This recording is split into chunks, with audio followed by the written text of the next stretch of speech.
Bonjour, bienvenue dans cette nouvelle édition de Sénat 360. Voici les titres. Christine Lagarde face au juge de la Cour de justice de la République. L'ancienne ministre de Nicolas Sarkozy comparaît pour négligence dans sa gestion de l'arbitrage entre Bernard Tapie et le Crédit Lyonnais.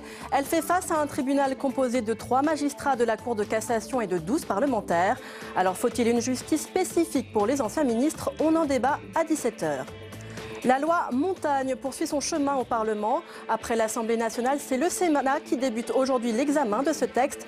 L'état d'esprit est à la recherche du consensus. Objectif, prendre le relais de la précédente loi, vieille de 30 ans, et mieux soutenir l'emploi saisonnier. Et puis nous avons suivi le sénateur André Reichardt dans le marché de Noël de Strasbourg qui attend 2 millions de visiteurs en 4 semaines. Des festivités sous haute surveillance face aux risques terroristes. André Reichardt vient d'ailleurs de déposer une proposition de loi sur la prévention et la lutte contre la radicalisation. Il est notre invité tout à l'heure. Et vous pouvez réagir à nos débats sur Twitter avec le hashtag Sénat360. Pour nous accompagner cet après-midi, Saveria Rojek, en direct de la Cour de justice de la République pour suivre le procès de Christine Lagarde, et Jérôme Rabier dans la salle des conférences du Sénat. Le multiplex, c'est tout de suite.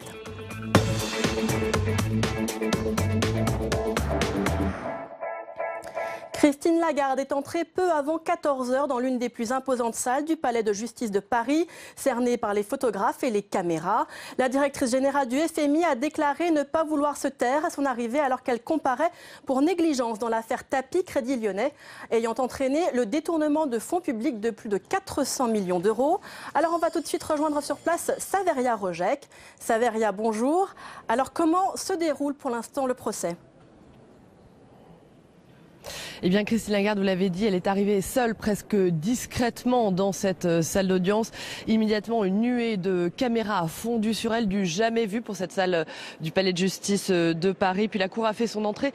24 parlementaires en robe, 3 magistrats. Christine Lagarde s'est ensuite levée, elle a décliné son identité, son salaire, 450 000 $ par an. Puis elle a refusé son droit au silence. Madame la Présidente, je n'ai pas l'intention de me taire. Puis ce fut au tour de son avocat, Patrick Maisonneuve, qui a ensuite plaidé pour un renvoi du dossier, l'enquête pénale n'étant pas terminée. Je vous propose d'ailleurs d'écouter Patrick Maisonneuve. Il est bien évident que Christine Lagarde d'ailleurs, elle avait demandé pendant la commission d'instruction, elle a demandé encore aujourd'hui la levée de son immunité parce qu'elle bénéficie en tant que directrice générale du FMI d'une immunité. Elle a demandé elle-même la levée de cette immunité pour pouvoir venir s'expliquer devant la Cour de justice. Effectivement, Christine Lagarde souhaite écarter les griefs qui sont formulés à son encontre. Elle souhaite les discuter. Elle est là personnellement, elle est là physiquement et elle sera là pendant toute l'audience. Cette audience se poursuit. Patrick Maisonneuve qui dénonce donc la violence des accusations qu'il juge invraisemblables. La Cour finalement elle a rejeté cette demande. Le procès se poursuit. Ce fut ensuite au tour de Christine Lagarde de débuter son interrogatoire. La patronne du FMI qui demande à s'exprimer. Je suis choquée par les raccourcis, les approximations, la théorie du complot imaginaire. Je suis choquée par l'atteinte à la séparation des pouvoirs, profondément choquée par l'agressivité du ton envers moi. Dans cet arrêt, ai-je été abusée? Je veux le savoir. Ai-je été négligente? Non. Christine Lagarde qui conclut, j'ai confiance en votre indépendance et en votre faculté de juger en toute conscience. Voilà donc pour ce premier jour du procès de Christine Lagarde devant la Cour de justice de la République. Merci beaucoup Saveria, on vous retrouve tout à l'heure. Alors je le disais, Christine Lagarde est accusée de négligence ayant permis un gigantesque détournement d'argent public au profit de Bernard Tapie. En cause le fait qu'elle ait autorisé avec, je cite, légèreté, selon les enquêteurs, une procédure privée d'arbitrage. Le résumé de cette histoire à rebondissement par Quentin Calmet. C'est une énième péripétie judiciaire dans l'affaire Tapie, cette fois auprès d'une des plus hautes instances de la justice française, la Cour de justice de la République. Et comme dans toutes les affaires instruites par la CJR, le procès de Christine Lagarde entremêle dossiers politiques et financiers. Lorsque Christine Lagarde arrive à Bercy en 2007, voilà déjà plus de 10 ans que Bernard Tapie est au cœur d'une interminable bataille judiciaire. L'homme d'affaires s'estime lésé dans la vente d'Adidas par un organisme public chargé de liquider la dette du Crédit Lyonnais. La ministre de Nicolas Sarkozy décide de trancher le différend une bonne fois pour toutes en faisant appel à un arbitrage privé. Une décision sur laquelle la ministre n'a jamais émis de regret. Je considère toujours que j'ai agi dans l'intérêt de l'État, conformément à la loi, et j'ai ma conscience pour moi dans cette affaire. C'est pourtant le recours à cet arbitrage privé qui est aujourd'hui reproché à la patronne du FMI. Elle comparaît pour négligence grave ayant rendu possible un détournement de fonds publics. L'arbitrage avait rapporté 404 millions d'euros à Bernard Tapie. Un procès hors norme et quelques grandes questions à trancher. Les 3 arbitres étaient-ils acquis à la cause de Bernard Tapie? Christine Lagarde a-t-elle couvert cette partialité? Et enfin, pourquoi la ministre n'a-t-elle pas déposé de recours après la décision d'arbitrage? Christine Lagarde encourt jusqu'à 1 an de prison et 15 000 euros d'amende. Alors Christine Lagarde comparaît devant une juridiction d'exception réservée aux crimes et délits commis par des ministres dans l'exercice de leurs fonctions. La Cour de justice de la République est régulièrement mise en cause pour sa lenteur et sa clémence supposée. François Hollande voulait d'ailleurs la supprimer. Alors comment fonctionne ce tribunal pas comme les autres? Les explications de Flora Sauvage. Créée en catastrophe en 1993 pour répondre au scandale du sang contaminé, la Cour de justice de la République peut juger tous les membres du gouvernement pour des crimes et délits commis dans l'exercice de leurs fonctions. Elle est composée de 15 juges, 12 parlementaires et 3 magistrats. Cette juridiction d'exception est saisie par le procureur général de la Cour de cassation après dépôt de plaintes individuelles. Mais les victimes ne peuvent pas se porter partie civile. Maintes fois annoncée, la suppression de la CJR n'a pas eu lieu au cours du quinquennat de François Hollande. Souvent critiquée pour sa complaisance envers les puissants, cette juridiction d'exception est accusée de faire preuve d'indulgence vis-à-vis des anciens membres du gouvernement. L'exemple est frappant dans l'affaire Lagarde. La CJR lui a accordé le statut de témoin assisté. Depuis sa création, la Cour de justice de la République n'a siégé que 4 fois. En 1998, pour juger les ministres socialistes Laurent Fabius, Georgina Dufoy et Edmond Hervé, qui a été condamné dans l'affaire du sang contaminé. Mais aussi en 2010, l'ex-ministre de l'Intérieur Charles Pasqua est condamné à 1 an de prison avec sursis pour complicité et recel d'abus de biens sociaux. Vincent Peillon a hier officialisé sa candidature à la primaire de la gauche. L'ancien ministre de l'Éducation nationale a déclaré avoir pris sa décision en raison du renoncement de François Hollande. Comment cette candidature vient-elle rebattre les cartes dans la primaire de la Belle Alliance populaire? Élément de réponse avec Marie Brémaud. Dans la primaire de gauche, la balle est désormais au centre. Le petit dernier à être entré dans la course, Vincent Peillon, digne héritier du bilan de François Hollande, a comme bon nombre de prétendants à l'Élysée un mot à la bouche, rassemblement. Nous avons 2 personnes à l'extérieur que les Français apprécient et qui sont des personnes de valeur. Jean-Luc Mélenchon, qui a été très longtemps socialiste. Vous pourriez travailler avec lui ? Bien entendu, qui a été ministre de Lionel Jospin et un bon ministre. Et puis de l'autre côté, Emmanuel Macron, qui est resté bien plus longtemps que moi dans le gouvernement. Vous pourriez travailler avec lui ? Bien entendu. Le spectre est large et le grand écart audacieux, mais avec ce message, l'ancien ministre de l'Éducation nationale veut incarner la social-démocratie et le centre du parti. Un positionnement que cherche également à établir Manuel Valls. Le Premier ministre devenu candidat se veut plus consensuel. Oui, rassembler, car enfin, quand on a gouverné avec François Mitterrand, Lionel Jospin, François Hollande, on partage quelque chose de grand, de fort, un même combat pour le progrès et la justice sociale. Bravo à vous! Mais si le centre de gravité à gauche, voire au-delà, se trouvait en fait en dehors du parti. C'est le pari, là encore, d'un ex-membre du gouvernement, mais jamais encarté au PS, qui le veut et le dit.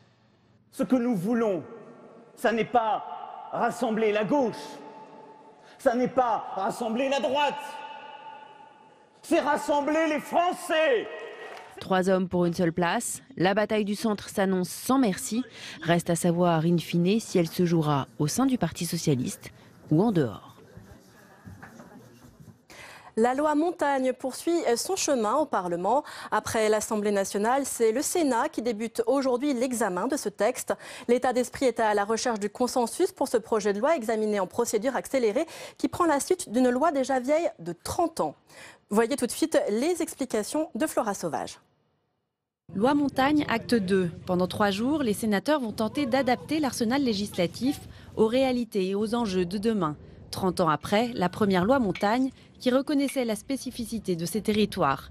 Des territoires qui abritent 6000 communes et plus de 6 millions d'habitants. Et favoriser, déployer plus rapidement possible la téléphonie mobile, le 3G et le 4G, mais également toute la partie Internet. Après, on a des volets pour toute la partie qui est touristique, donc comment on arrive à développer le tourisme. Adopté par les députés à la quasi-unanimité, le texte examiné par les sénateurs comporte différents volets sur les travailleurs saisonniers, les offices du tourisme, la couverture numérique et l'accès aux services publics notamment. Et pour favoriser le déploiement plus rapide de la 4G, plusieurs pistes sont étudiées. C'est vraiment d'avoir une exonération sur l'IFER, donc qui est l'impôt forfaitaire sur les entreprises réseau. Donc là, on a décidé, pour avoir un effet incitatif, d'exonérer de l'IFER les opérateurs qui vont s'installer entre 2017 et 2020. Enfin, parmi les modifications attendues, la fin des zones de tranquillité dans les parcs, mais aussi la réforme des unités touristiques nouvelles, qui avait tant fait débat à l'Assemblée, devrait encore être assouplie par le Sénat. Et on va rejoindre la salle des conférences du Sénat. Jérôme Rabier, vous êtes avec le sénateur UDI-UC du Cantal, Bernard Delcros, pour parler justement de cette loi montagne. Exactement, Bernard Delcros, qui est également un des orateurs du groupe UDI-UC sur ce texte, dont l'examen débute tout juste. On est dans la discussion générale, dans laquelle Bernard Delcros doit s'exprimer pour un texte qui est attendu de longue date, 30 ans après la première loi montagne, monsieur Delcros. Oui, un texte très attendu, 30 ans. En 30 ans, le monde a changé. Un texte qui est attendu, qui est crucial pour l'avenir, mais c'est un rendez-vous qui ne sera réussi que si nous arrivons à inscrire dans le marbre de cette loi des avancées concrètes, précises, dont la montagne a besoin. Pour vous, il y a la montagne, mais il y a plusieurs montagnes. Vous avez déposé de nombreux amendements pour défendre la moyenne montagne que vous représentez dans votre département, le Cantal. Bien sûr, toutes les montagnes ne sont pas confrontées aux mêmes problématiques et moi je veux vraiment me faire le porte-parole et c'est le sens de toute une série d'amendements que j'ai déposés pour faire progresser ce texte sur les problématiques que rencontre aujourd'hui la moyenne montagne. Ça concerne l'agriculture. Aujourd'hui, les coûts de production en montagne ne sont plus compatibles avec la compétitivité mondiale. Donc il faut développer, il faut construire un nouveau modèle fondé sur des produits de qualité, attachés au terroir, jouer sur la différenciation pour gagner en valeur ajoutée. C'est le seul modèle d'avenir pour la moyenne montagne. Il y a l'enjeu du numérique et de la téléphonie mobile, c'est crucial. Et je le dis comme je le pense. Aujourd'hui, aucune raison technique, aucune raison financière ne peut justifier qu'on écarte, qu'on exclue des centaines de milliers d'habitants de la moyenne montagne de ce service qui est indispensable, indispensable au développement économique, indispensable à la sécurité, indispensable à la vie quotidienne. Donc il faut être exigeant, il faut faire preuve de fermeté et il faut obliger les opérateurs à couvrir ces zones-là. Je ne peux pas entendre parler de seuil de rentabilité sur un service aussi essentiel que celui-là. Vous dites que la moyenne montagne est finalement oubliée au profit des grandes stations de ski qui, elles, n'ont pas du tout les mêmes problèmes? Non, je crois que ce sont des problématiques différentes et à chaque situation, sa réponse. Simplement, en 30 ans, la dernière loi montagne, la France s'est urbanisée, plus de 10 millions d'habitants. Mais pendant ce temps-là, des territoires ont continué à se dépeupler et sont aujourd'hui en situation de décrochage. Et moi, je veux vraiment cibler mon action et ma plus-value sur cette loi montagne, sur ces territoires-là que je connais bien. Et ils ont besoin que des élus se lèvent pour préparer l'avenir de ces territoires-là. L'un des autres enjeux de ce texte, c'est les services publics, le maintien des services publics dans ces zones de moyenne montagne et de haute montagne. Bien sûr, tout est lié. Et l'altitude, des routes enneigées, des difficultés pour les services, des coûts de construction ou d'entretien ou de chauffage de bâtiments publics plus élevés qu'ailleurs, font que, en matière de services publics, mais on ne peut pas se référer simplement à des comparaisons de ratios nationaux ou à des seuils de rentabilité. Donc il faut des critères adaptés à cette situation de moyenne montagne. Je vais prendre des exemples simples. L'éducation. L'éducation, il faut garder un maillage d'écoles et de collèges qui conservent un service de proximité pour éviter des temps trop longs de transport pour les enfants. Deuxième exemple très important, la santé. Service essentiel. Il faut que dans nos hôpitaux de proximité, dans nos hôpitaux isolés, on ait des moyens supplémentaires pour maintenir un niveau d'équipement qui offre un service de qualité que sont en droit d'attendre les montagnards. Les zones de montagne ont droit à la solidarité nationale, même si ça coûte plus cher de maintenir des services publics, il faut cet effort pour ces zones de montagne. Oui, et puis la montagne ne demande pas l'assistanat. Et il ne faut pas regarder la montagne comme étant un territoire en difficulté ou en handicap qu'on viendrait assister. La France a besoin de la montagne. Il faut changer le regard sur la montagne. Je pense que la montagne est une chance pour la France. Regardez les enjeux climatiques aujourd'hui. Depuis 30 ans, sont apparus, ont émergé des enjeux environnementaux majeurs pour lesquels la montagne peut apporter des réponses. Donc il s'agit simplement de reconnaître l'apport de la montagne à la société française. Et ce texte de loi, moi je souhaite que vraiment dans 30 ans, comme au même titre que le regard qu'on porte aujourd'hui sur la loi de 1985, qui pour la première fois dans l'histoire de notre République a reconnu la spécificité de la montagne et la nécessité de conduire des politiques adaptées à la montagne. Je souhaite que dans 30 ans, nos successeurs puissent regarder cette loi 2016 de la montagne comme étant celle qui a inscrit la montagne française dans le XXIe siècle. C'est ça l'enjeu de cet acte 2 de la loi montagne. Merci Bernard Delcros pour cette intervention sur la loi montagne. On vous laisse retourner en séance puisque vous intervenez dans la discussion générale dans quelques instants. Merci. Merci Jérôme et on vous retrouve tout à l'heure avec d'autres invités. En bref, on a appris le décès samedi de Jean-Claude Frécon. Le sénateur socialiste de la Loire a été victime d'un malaise cardiaque. Le président du Sénat a tout à l'heure salué la mémoire d'un défenseur des territoires ruraux et d'un partisan de la décentralisation. Jean-Claude Frécon avait 72 ans. Sénat toujours. La semaine dernière, dans un rapport choc, Gérard Longuet a préconisé d'augmenter le temps de travail des enseignants et de leur supprimer les heures supplémentaires. Ce sénateur très proche de François Fillon juge que le système actuel est trop rigide et estime à 1 milliard d'euros le coût des heures supplémentaires. Géraldine Bavoileau vous expose les grandes lignes de ce rapport. Travailler plus pour plus de flexibilité dans l'enseignement au collège et au lycée. C'est l'objectif du rapport de Gérard Longuet et ses propositions sont explosives. Il part d'un constat, la hausse continue des heures supplémentaires. Elle coûte 1 milliard chaque année à l'État. La solution, selon lui, est dans la modulation du temps de travail. D'abord, augmenter de 2 heures le temps de travail hebdomadaire des professeurs. Puis, supprimer des options. Par exemple, les langues, elles sont plus de 22 aujourd'hui, ou certains enseignements artistiques. Ensuite, aménager le temps de travail à l'année. Ça consiste à dire, dès qu'un enseignant est absent, par exemple quand on l'envoie en formation ou quand il est malade, il faut que la semaine suivante, il rattrape ses cours. Vu l'organisation du système éducatif actuellement, ça nous semble carrément impossible. Les créneaux horaires ne sont pas disponibles. Ça supposerait qu'on cale des cours supplémentaires entre midi et 2, après 17h, après 18h. En contrepartie, l'auteur du rapport recommande une augmentation de la rémunération des enseignants, en première partie de carrière notamment. Un rapport qui ressemble à une contribution politique de Gérard Longuet, fidèle soutien de François Fillon, en plein débat électoral sur la réforme de l'enseignement. Et on reparlera de ce rapport et du temps de travail des enseignants dans notre débat de 18h. Et puis, nous avons suivi le sénateur André Reichardt dans le marché de Noël de Strasbourg qui attend 2 millions de visiteurs en 4 semaines. Des festivités sous haute surveillance face aux risques terroristes. André Reichardt vient d'ailleurs de déposer une proposition de loi sur la prévention, la lutte contre la radicalisation. Quentin Calmet a suivi le sénateur du Bas-Rhin sur ses terres. Bonjour, je m'appelle André Reichardt, je suis sénateur du Bas-Rhin. Et je suis également conseiller régional Grand Est et président de l'Agence de l'attractivité de l'Alsace. Nous allons dans cette petite journée vous présenter ce que fait AAA, l'Agence de l'attractivité d'Alsace, tout particulièrement en termes d'accueil des touristes alsaciens et d'accueil des investissements étrangers en Alsace. Bienvenue dans ce marché de Noël et bienvenue en Alsace. On y va. C'est un passage obligé pendant la période des fêtes à Strasbourg. Ça va, les affaires sont bonnes? Sont attendus ici 2 millions de visiteurs en 4 semaines. On est vraiment dans le marché de Noël traditionnel d'Alsace. Décoration, pâtisserie alsacienne, ce marché de Noël est le plus ancien de France, avec un enjeu crucial en période d'état d'urgence, la sécurité. Et arrêter un marché de Noël de cette qualité, c'est juste impossible, quoi. À la fois naturellement sur le plan économique, mais aussi sur le plan des traditions. Enfin, c'est donner raison à celles et à ceux qui veulent nous empêcher de continuer à les mettre en œuvre. Sur les étals, parmi toutes les marques alsaciennes, Furtwängler. Cette entreprise est une institution en Alsace. Salut, comment tu vas? Ça va? Très bien, très bien, très bien.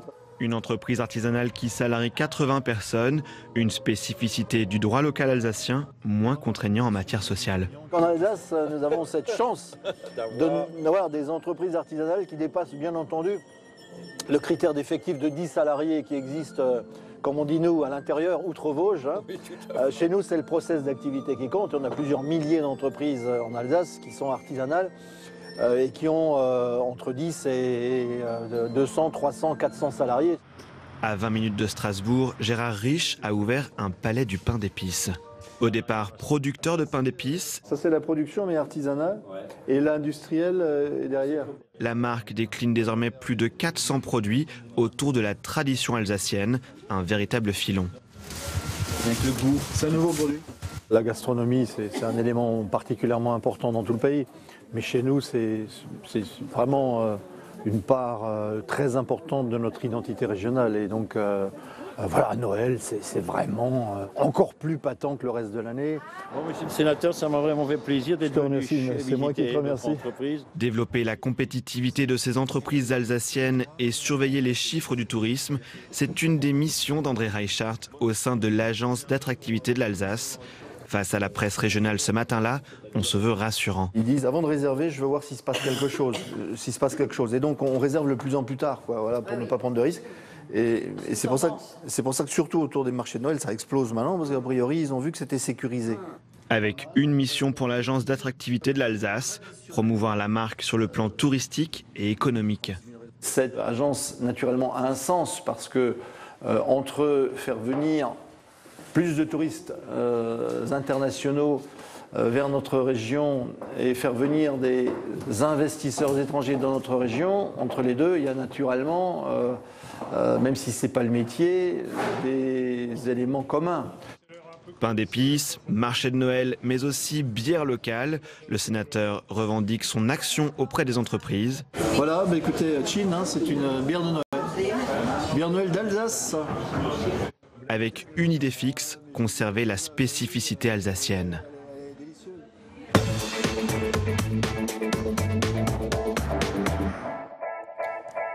André Reichart, bonjour. Bonjour. Alors on l'a vu dans le reportage, le marché de Noël de Strasbourg est placé sous haute sécurité. Est-ce que ça impacte aujourd'hui la fréquentation sur l'événement ? Assurément.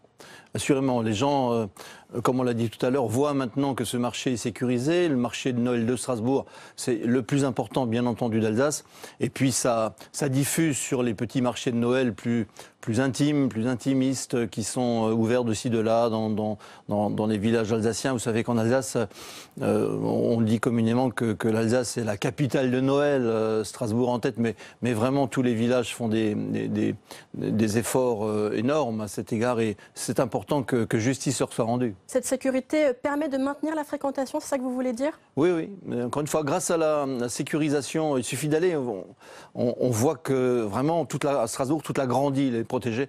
Et je pense que ça rassure. On pensait que ça allait dissuader, mais ça rassure. Alors, il y a quand même des effets pervers pour les commerçants qui ne sont pas au marché de Noël, mais qui sont dans la grande île. Et ceux-là, comme on dit, souffrent. Hein. L'année dernière, au mois de décembre, j'ai rencontré un pâtissier qui me disait que pour Noël, il avait perdu 60% de son chiffre. C'est énorme, bien sûr. Justement, qu'est-ce que ça représente d'un point de vue économique, ce marché de Noël, cette période où il y a 2 millions de visiteurs sur 4 semaines ?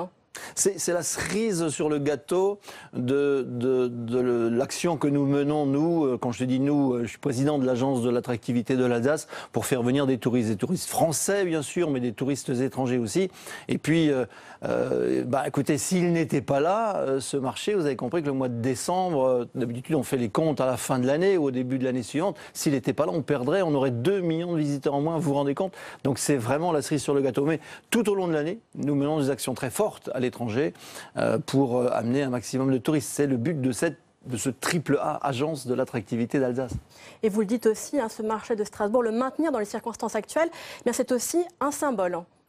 C'est un symbole parce que, encore une fois, on ne le ferait pas, ce serait donner raison à toutes celles et ceux qui veulent nous empêcher de le faire. Je vise bien sûr les terroristes actuels qui ne cherchent une chose, c'est nous empêcher de vivre, voilà, clairement comme nous le souhaitons nous.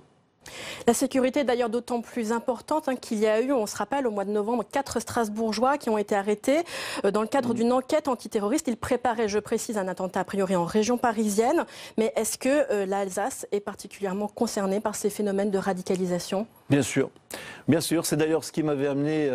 il y a maintenant 1 an et demi, 2 ans, à intégrer la commission d'enquête sur la lutte contre les réseaux djihadistes. Pourquoi ? Simplement parce que je faisais partie de ceux qui étaient tombés de leur chaise lorsque nous avons appris qu'une dizaine de jeunes Strasbourgeois avaient quitté Strasbourg pour aller se battre sur les théâtres d'opération en Syrie, en Irak. On n'avait pas vu venir le coup. Et donc, c'est clair que la préoccupation qui est la mienne, mais aussi d'autres en Alsace, c'est de faire en sorte d'essayer de comprendre et de prévenir et d'empêcher, bien sûr. Oui, vous le dites, André Reichert, vous avez travaillé dans une commission d'enquête sur la lutte contre les réseaux djihadistes. Également, vous avez participé à une mission d'information sur l'islam. Je voudrais vous faire réagir à ce qu'a dit Bernard Cazeneuve aujourd'hui, le nouveau Premier ministre qui s'est exprimé sur le rôle de l'islam de France. Elle ne s'occupera pas de théologie, ni de financement du culte. Cela n'eût pas été possible compte tenu de ce que sont les règles qui régissent la relation entre l'État et les cultes dans la République. Elle contribuera à la formation profane des aumôniers et des imams. Elle encouragera les projets de mise en valeur du patrimoine musulman de France. Elle financera la recherche dans le domaine de l'islamologie. Elle encouragera de jeunes chercheurs. Elle pourra financer des bourses, elle pourra financer des doctorats. Elle soutiendra tous les projets qui montrent aux Français combien l'islam est riche. Oui, Bernard Cazeneuve je parle de la fondation de l'islam de France. Est-ce que vous êtes d'accord avec les fonctions de cette fondation ? Alors c'est quelque chose que le Premier ministre, à l'époque ministre de l'Intérieur, avait déjà annoncé. C'était pendant les vacances, lorsque un mois, fin juillet je crois, à peine un mois après que nous ayons rendu notre rapport sur l'islam. Avec Nathalie Goulet. Avec Nathalie Goulet, avec la présidente Corinne Ferré. Voilà. Et je ne suis donc pas étonné de l'entendre redire cela. Moi, ce que je souhaitais quand même dire, c'est qu'à côté de cette fondation des œuvres de l'islam de France, il y a qui va s'occuper, comme le dit le Premier ministre, là, essentiellement de ce qui est culturel, enfin tout ce qui n'est pas cultuel. C'est une fondation d'intérêt général et donc a priori le Conseil d'État, dit-il, ne permet pas ça. Il faut naturellement une association à côté qui s'occupe du cultuel, c'est fondamental. Et dans l'état actuel des choses, je n'ai pas encore entendu le Premier ministre ou l'ancien ministre de l'Intérieur mettre l'accent concrètement sur ce qu'allait faire cette association adossée à la fondation. Voilà. Bon, je ne sais pas si je suis assez clair, mais on ne peut pas juste se contenter du culturel. Il faut descendre dans le cultuel. Et ça, c'est un travail qui n'a pas été véritablement entrepris. Loi de 1905 oblige. Néanmoins, il y a des choses... Est-ce que ça permettrait d'aller jusqu'au cultuel, comme vous le dites ? Il faut clairement que... vous savez qu'en matière de formation des imams, puisque c'était le thème, la formation des imams au jour d'aujourd'hui, est entre essentiellement les mains de pays étrangers. Donc, pour faire simple, à l'heure actuelle, il y a 150 imams qui nous viennent de Turquie, 120 à peu près qui nous viennent d'Algérie, 40 qui nous viennent du Maroc, certains autres. Et ces gens sont financés par leur pays d'origine. Souvent ne maîtrisent pas la langue, ne connaissent pas le contexte français. Et donc vont en qualité d'imam, entre guillemets, enseigner ou prêcher, souvent dans leur langue, à des Français, une religion qui n'est pas obligatoirement la leur. Donc il faut qu'il y ait au départ une prise en charge claire, nette et précise de cette formation des imams. Donc on s'occupe de la formation des imams à travers la prise en compte, encore une fois, du texte dans le contexte, avec un référentiel national de formation pour ces imams. C'est, vous l'avez compris, très très important qu'on s'occupe du culte et pas juste de ce qui est autour, la gestion des mosquées, etc., etc. Elle peut s'occuper de plein d'autres choses d'ailleurs. André Reichert, vous venez également de déposer avec Nathalie Goulet une proposition de loi sur la prévention et la lutte contre la radicalisation. Quelles sont vos préconisations ?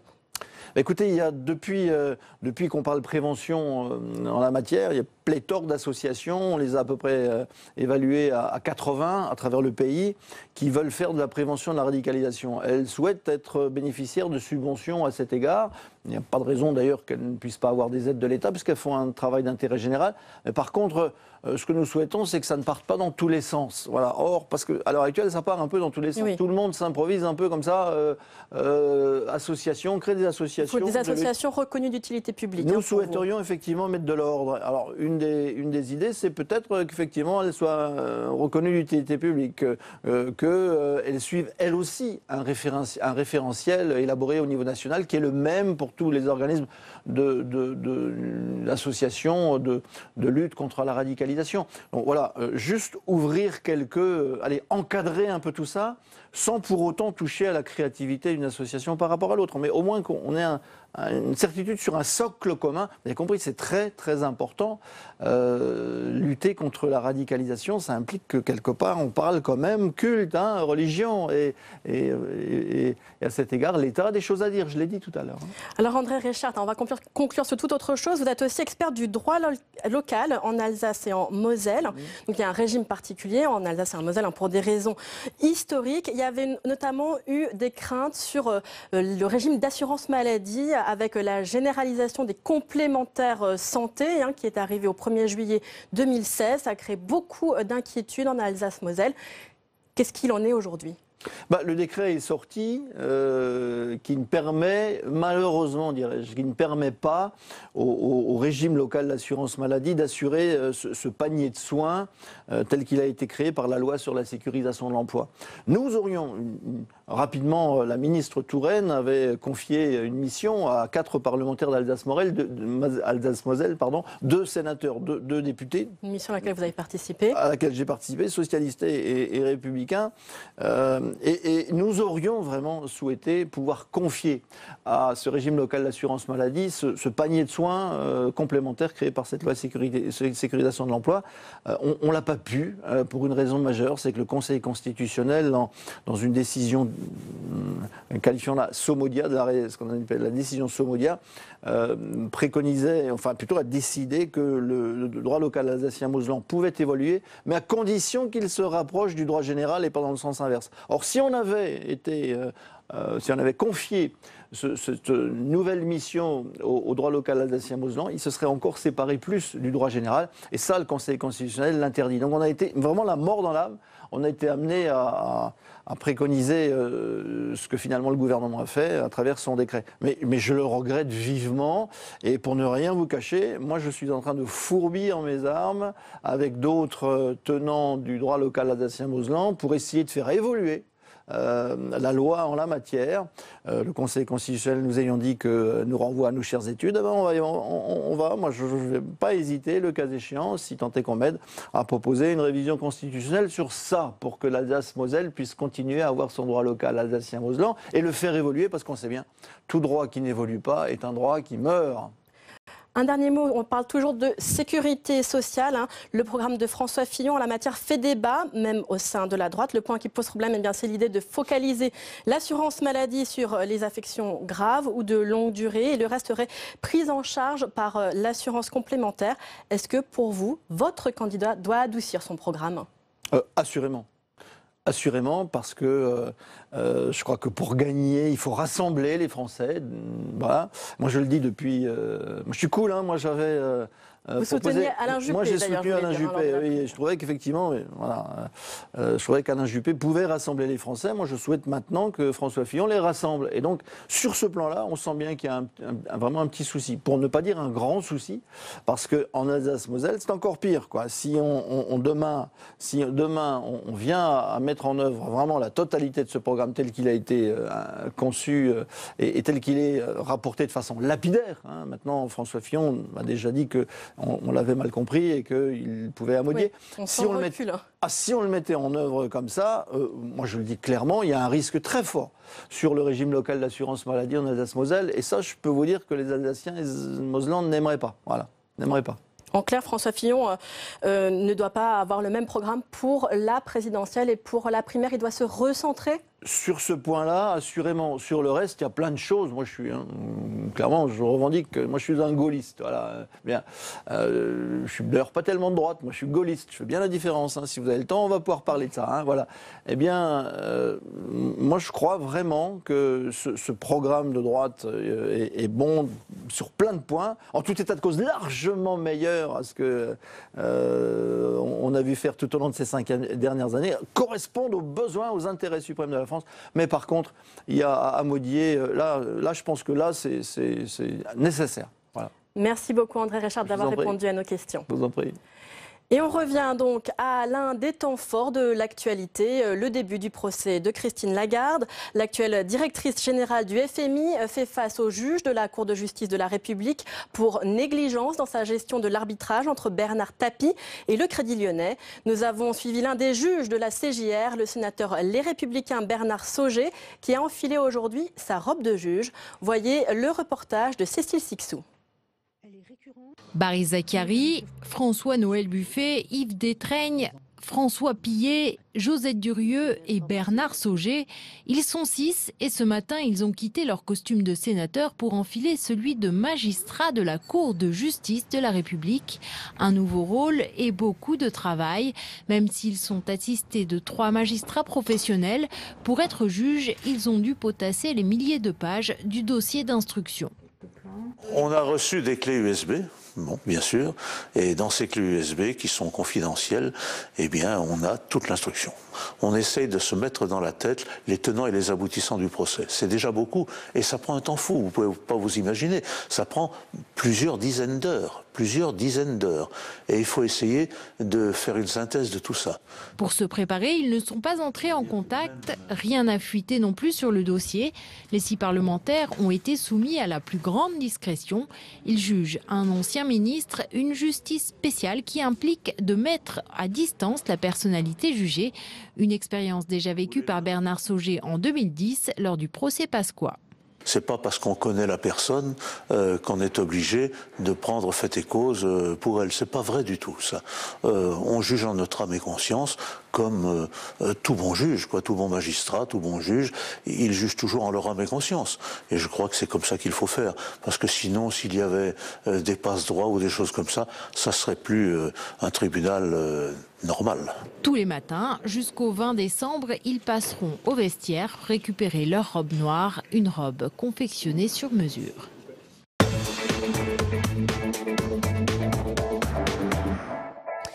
Et on ouvre le premier débat de Sénat 360. On va s'interroger sur la pertinence de la Cour de justice de la République. Pourquoi a-t-elle été mise en place? Faut-il la conserver pour juger les ministres? Faut-il la supprimer ou simplement la réformer? Alors on en parle avec le magistrat Éric Alt. Bonjour. Bonjour. Vous êtes également vice-président de l'association Anticorps. Merci d'être avec nous. Également avec nous le constitutionnaliste Didier Mauss. Bonjour. Bonjour. Et enfin Denis Salas. Vous êtes magistrat, essayiste, maître de conférence à l'École nationale de magistrature. Alors, on va parler des nombreuses critiques qu'il existe à l'égard de la Cour de justice de la République. Mais d'abord, Didier Mauss, pourquoi faut-il une justice différente pour les ministres? Qu'est-ce qui a présidé à la constitution de la Cour de justice de la République? C'était en 1993. Ouais. C'est une question ancestrale de savoir s'il faut juger les ministres pour des crimes et délits commis dans l'exercice de leurs fonctions de manière normale, comme un citoyen lambda, ou à travers une juridiction ou une procédure particulière. Alors le choix a été fait d'avoir cette juridiction. Bon, je ne reviens pas sur les débats de 1993, parce que c'est vraiment de l'histoire, mais en réalité, la création de la Cour de justice de la République a été faite de manière assez rapide à cause de l'affaire du sang contaminé. Et il fallait juger le Premier ministre de l'époque, Laurent Fabius, et 2 membres du gouvernement.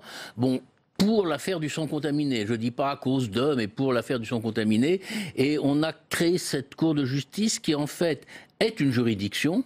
Il n'y a qu'à voir les images, elle siège absolument comme une juridiction, elle siège selon les règles du code pénal, les règles du code de procédure pénale, à quelques exceptions près, qui posent d'ailleurs problème. Et la meilleure preuve que c'est une juridiction, c'est que l'on peut faire un pourvoi devant la Cour de cassation.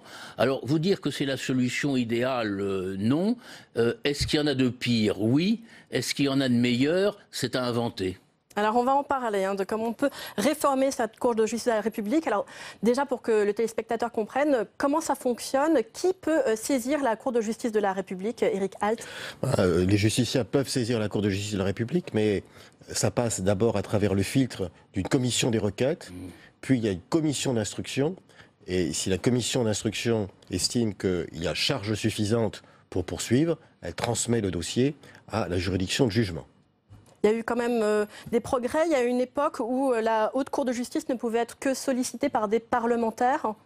Oui, mais cela dit, ça reste une juridiction d'exception et ça reste pour les ministres un privilège de juridiction.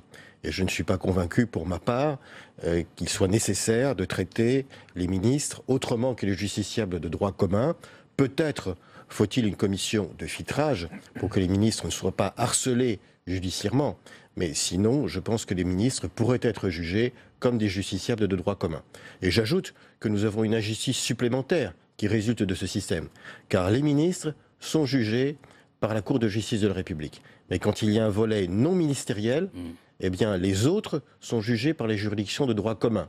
Et on voit en l'espèce Madame Lagarde, qui est poursuivie pour des faits de négligence, mais par ailleurs, son directeur de cabinet, Stéphane Richard, et les autres sont poursuivis pour des infractions beaucoup plus graves. Actuellement, ils sont mis en examen pour détournement de fonds en bande organisée.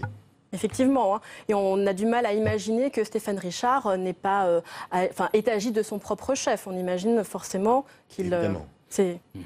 Denis Salas, vous êtes d'accord avec ça? Oui, tout à fait. J'ajouterais simplement que ce qui m'aurait posé problème dans cette juridiction, c'est sa composition.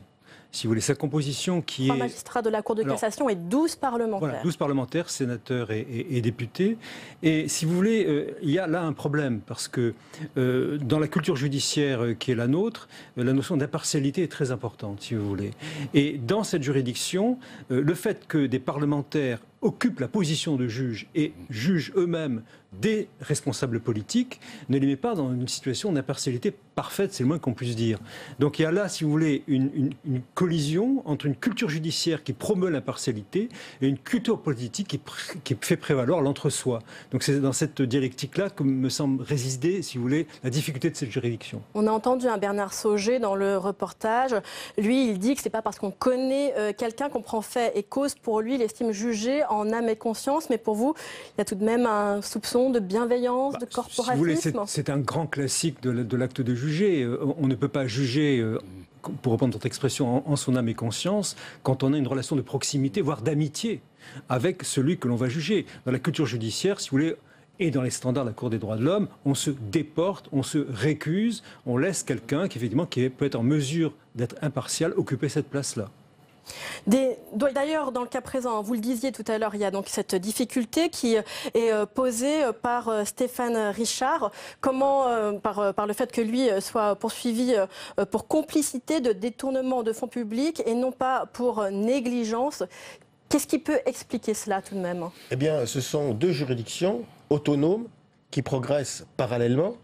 Et donc, la juridiction de droit commun, les juges d'instruction ne sont pas tenus par les qualifications retenues par la Cour de justice de la République. Ils y sont d'autant moins tenus, il s'agit de personnalités différentes. Mais c'est évidemment artificiel et ce n'est pas du tout satisfaisant de voir une telle architecture. Didier Mauss, il y a une contradiction entre la juridiction de droit commun et cette juridiction d'exception? C'est une juridiction particulière. Bon, moi, j'aime pas l'expression de juridiction d'exception parce que ça renvoie à des périodes très sombres de notre histoire. Disons spécifiques. Bon, et c'est une juridiction qui a quand même un statut constitutionnel. Mais ce qui est vrai, c'est qu'il est anormal qu'un dossier soit coupé en plusieurs morceaux. On avait déjà eu le problème avec l'affaire du sang contaminé, où il y avait un volet Cour de justice, et ce qu'on appelait déjà à l'époque, un volet non ministériel, pour exactement les mêmes faits, en réalité, et on retrouve cette difficulté aujourd'hui. J'allais dire... on ne coupe pas un dossier. Un dossier, c'est une unité. Bon, vous le savez mieux que moi, j'allais dire, parce que les faits sont ce qu'ils sont. Il y a des responsabilités à établir. Ensuite, il y a le cas échéant à juger et à sanctionner. Et il y a une équipe, en réalité, qui, le cas échéant, a commis des infractions. Donc, je trouve que c'est un des défauts. Et s'il y avait une première réforme à faire, je crois qu'il faudrait que la Cour de justice soit compétente pour les ministres et les personnes impliquées dans le même dossier. Alors il y a une époque où on disait les complices, bon peu importe la manière dont on le rédige, mais j'allais dire qu'on maintienne l'unité du dossier. Puis un deuxième problème, c'est l'interdiction de partie civile, l'impossibilité de partie civile devant la Cour de justice de la République, et ça aussi, il faudrait le faire tomber. C'est une vraie contradiction parce que les citoyens peuvent saisir la Cour de justice de la République, mais à l'audience, ils n'ont pas la possibilité de se constituer partie civile. Et on l'a vu dans plusieurs affaires précédentes, dans le sang contaminé, dans l'affaire Ségolène Royal, où on attendait effectivement que la partie civile produise les preuves permettant de juger la personne, et il y avait des défaillances accrues, si vous voulez, quand le procureur lui-même peut requérir un non-lieu, comme dans l'affaire Lagarde actuellement, comme dans l'affaire du sang contaminé. Donc l'accusation n'est pas représentée, et du coup, effectivement, en l'absence de partie civile, le procès risque d'être faussé de ce fait-là, puisque seule est en scène la défense. Oui. Et il y a un autre problème aussi, c'est cette cour, elle est très lente, elle a été utilisée seulement sur seulement 4 procès depuis 1993. Ça a été tellement lent que même, par exemple, Laurent Fabius avait dit qu'il aurait souhaité que ça passe par une juridiction de droit commun. Ça aurait peut-être été moins compliqué, même moins douloureux pour lui. Mais tout le monde pense que cette cour doit être réformée. Ça faisait partie des promesses de François Hollande, ça faisait partie des propositions de la commission Jospin pour le renouveau démocratique. Il y a même un projet de loi constitutionnel qui a été déposé à ce sujet. Il y a eu des obstacles et il n'y a pas eu de volonté politique suffisante pour surmonter ces obstacles, mais il y a actuellement un projet de loi constitutionnel pour abroger ce privilège de juridiction. Effectivement, François Hollande, c'était l'une de ses promesses de campagne en 2012. Il disait que les ministres étaient des citoyens comme les autres. Il reprochait à la Cour de justice sa clémence et son manque de rapidité. Moi, j'ai du mal à considérer que les ministres sont, dans l'exercice de leurs fonctions, des citoyens comme les autres. Bon, c'est peut-être parce que j'en ai vu un certain nombre de près et que je connais le système de prise de décision qui, malheureusement, souvent va trop vite. Et qui fait que quelques années après, on s'aperçoit qu'il y a des difficultés. Et je crois qu'il y a une notion de responsabilité du décideur public, du ministre en l'occurrence, qui est quand même très particulière et qui ne relève pas exactement de la même catégorie que les délits, qu'ils soient financiers ou autres, de droit commun. Donc moi j'ai plutôt tendance à penser qu'il faut garder une juridiction particulière. On peut réfléchir sur sa composition. On pourrait avoir une cour de justice qui soit composée de plus de magistrats professionnels et de moins de parlementaires, ou même, j'allais dire, comme la cour d'assises spéciale en matière de terrorisme, uniquement de magistrats professionnels, mais en nombre important. Mais je crois qu'il y a une spécificité de l'action gouvernementale, ne serait-ce que parce que le gouvernement est responsable devant le Parlement, qui justifie un traitement particulier. Mais il faut revenir sur les deux autres aspects, sur la fusion des dossiers et la possibilité de se constituer partie civile. Il y a deux choses. Il y a la responsabilité politique qui relève effectivement des commissions d'enquête parlementaires et qui pourrait relever aussi d'instructions venant de ce côté-là. Ce qui n'a pas souvent eu lieu dans les affaires de sang contaminé notamment et dans celle-ci. Et puis la responsabilité pénale. Personnellement, pour la responsabilité pénale, je pense que l'opinion publique, il y a un certain consensus aujourd'hui pour qu'il y ait que les gens de droit commun s'appliquent, qui est effectivement une... Alors avec cette réserve, là je suis d'accord avec vous, avec cette réserve que pour le tri initial de l'affaire, il y a une commission des requêtes qui puisse finalement filtrer. Oui, pourquoi faudrait-il ce tri? Parce qu'il faut filtrer, parce que vous ne pouvez pas mettre les ministres directement en prise avec les plaintes des justiciables. Vous pensez qu'il y en aurait trop qui déborderaient de plaintes? Ce serait effectivement une curée et ce serait ingérable et ce serait impossible de pouvoir contrôler on l'a vu dans l'affaire Ségolène Royal où les professeurs l'ont accusé de favoriser le bizutage. C'était inacceptable et le procès n'a pas été très... Une affaire de diffamation qui n'a pas pu être suivi.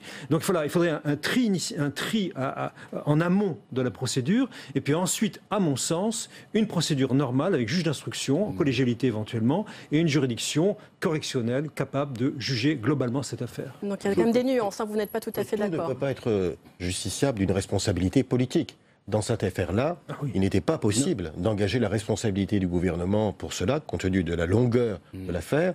Mais on se pose quand même la question de savoir pourquoi Mme Lagarde a-t-elle autorisé un arbitrage qui a abouti à donner à M. Tapie 403 millions d'euros, dont 45 millions d'euros pour son seul préjudice moral.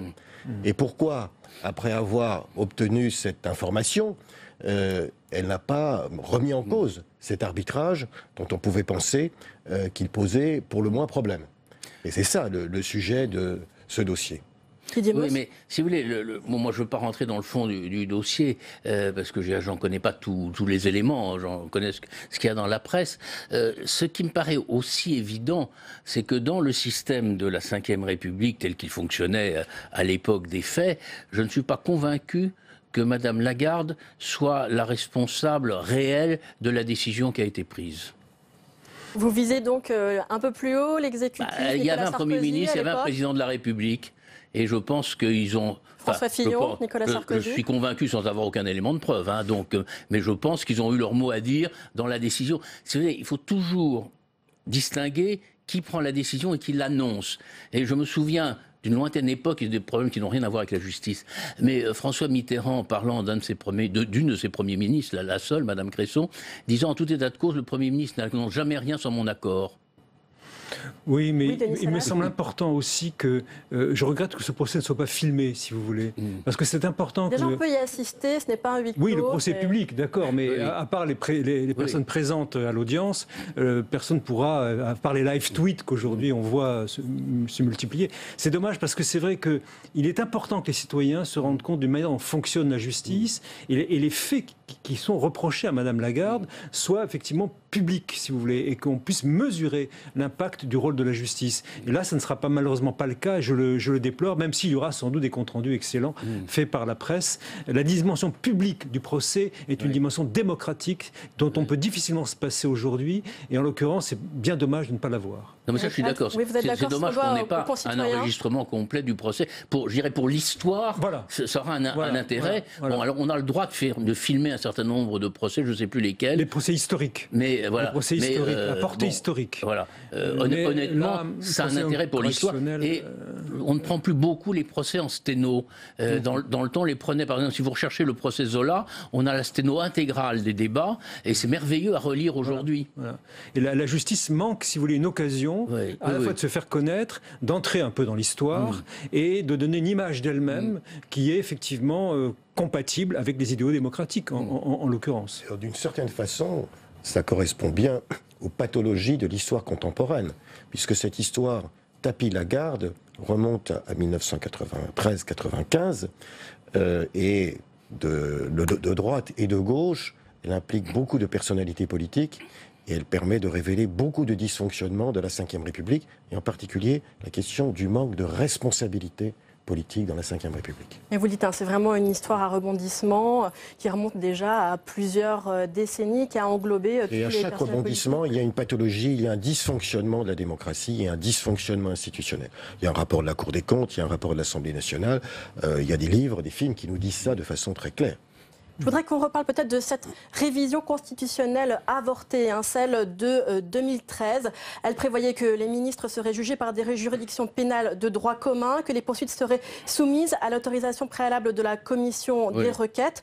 C'est ce vers quoi vous plaidez. Oui, tout à fait. Je pense que c'est une formule de compromis que proposait M. Hollande, qui me semble intéressante parce qu'on ne pouvait plus rester, si vous voulez, notamment après l'affaire du sang contaminé, sur ces insuffisances. Moi, je mettrais vraiment au premier plan l'absence de constitution de partie civile, si vous voulez. Parce que c'est vraiment important que les victimes, celles qui peuvent se prévaloir de ces droits-là, puissent, dans l'audience elle-même, présenter leurs demandes et demander des dommages-intérêts et surtout présenter leurs arguments, si vous voulez. Et là, on n'a pas cette possibilité-là. Et quand ni les victimes et les parties civiles, ni le procureur qui soutient l'accusation n'est en mesure de présenter des arguments, on a un procès faussé à la base. C'est ce que risque d'avoir dans cette affaire-là, ce qui me paraît vraiment dommage. Non mais c'est vrai que je dirais, le procès pénal, c'est l'accusation, la défense et la partie civile.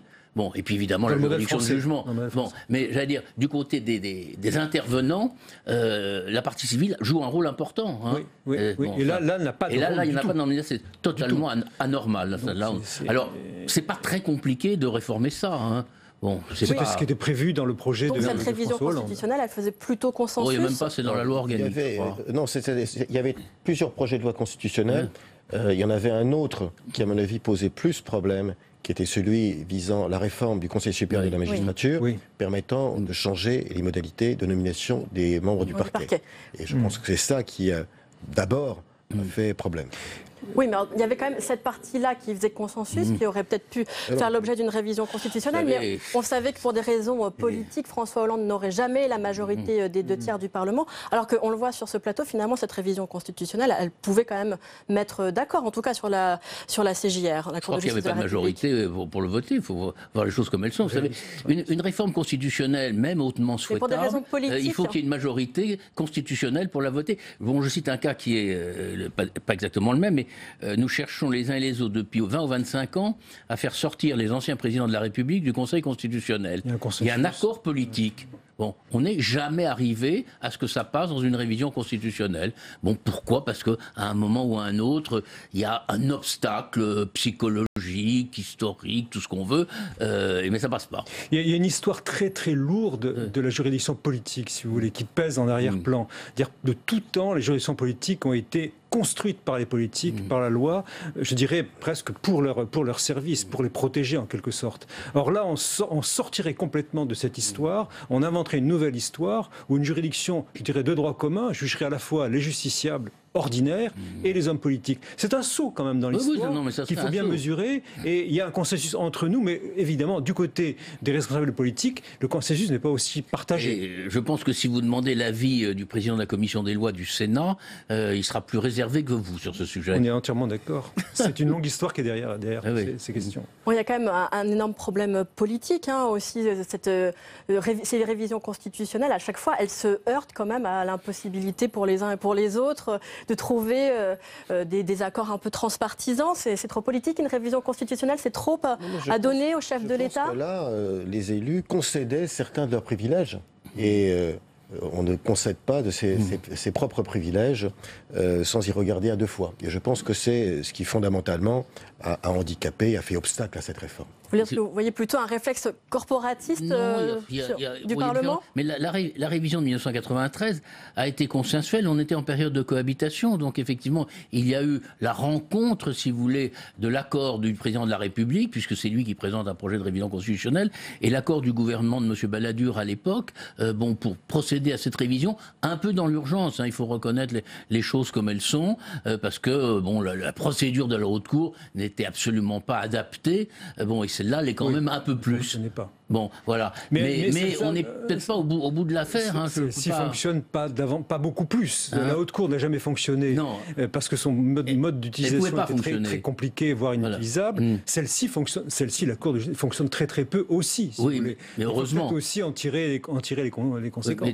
heureusement qu'elle fonctionne pas trop. Je pense que le problème, c'est qu'effectivement, aujourd'hui, ce consensus, en tout cas chez certains juristes, existe parce que le fonctionnement de la Haute Cour, de cette Cour de justice, heurte frontalement des principes fondamentaux du droit, l'impartialité de la juridiction, l'absence de constitution de partie civile et cette juridiction de l'entre-soi qui me semble poser problème. Donc ces facteurs-là, en eux-mêmes, devraient justifier une réforme. Il y a des cas où je frontalement les concitoyens, les Français, ça donne un sentiment d'impunité des personnalités politiques. Éric Alt. Vérifié notamment dans le procès Pasqua qu'il y avait une certaine clémence de cette juridiction qui a posé question même aux observateurs du procès, puisqu'il a été condamné dans une seule des 3 affaires à une peine très clémente. Didier Mauss. Mais on pourrait imaginer effectivement 36 solutions.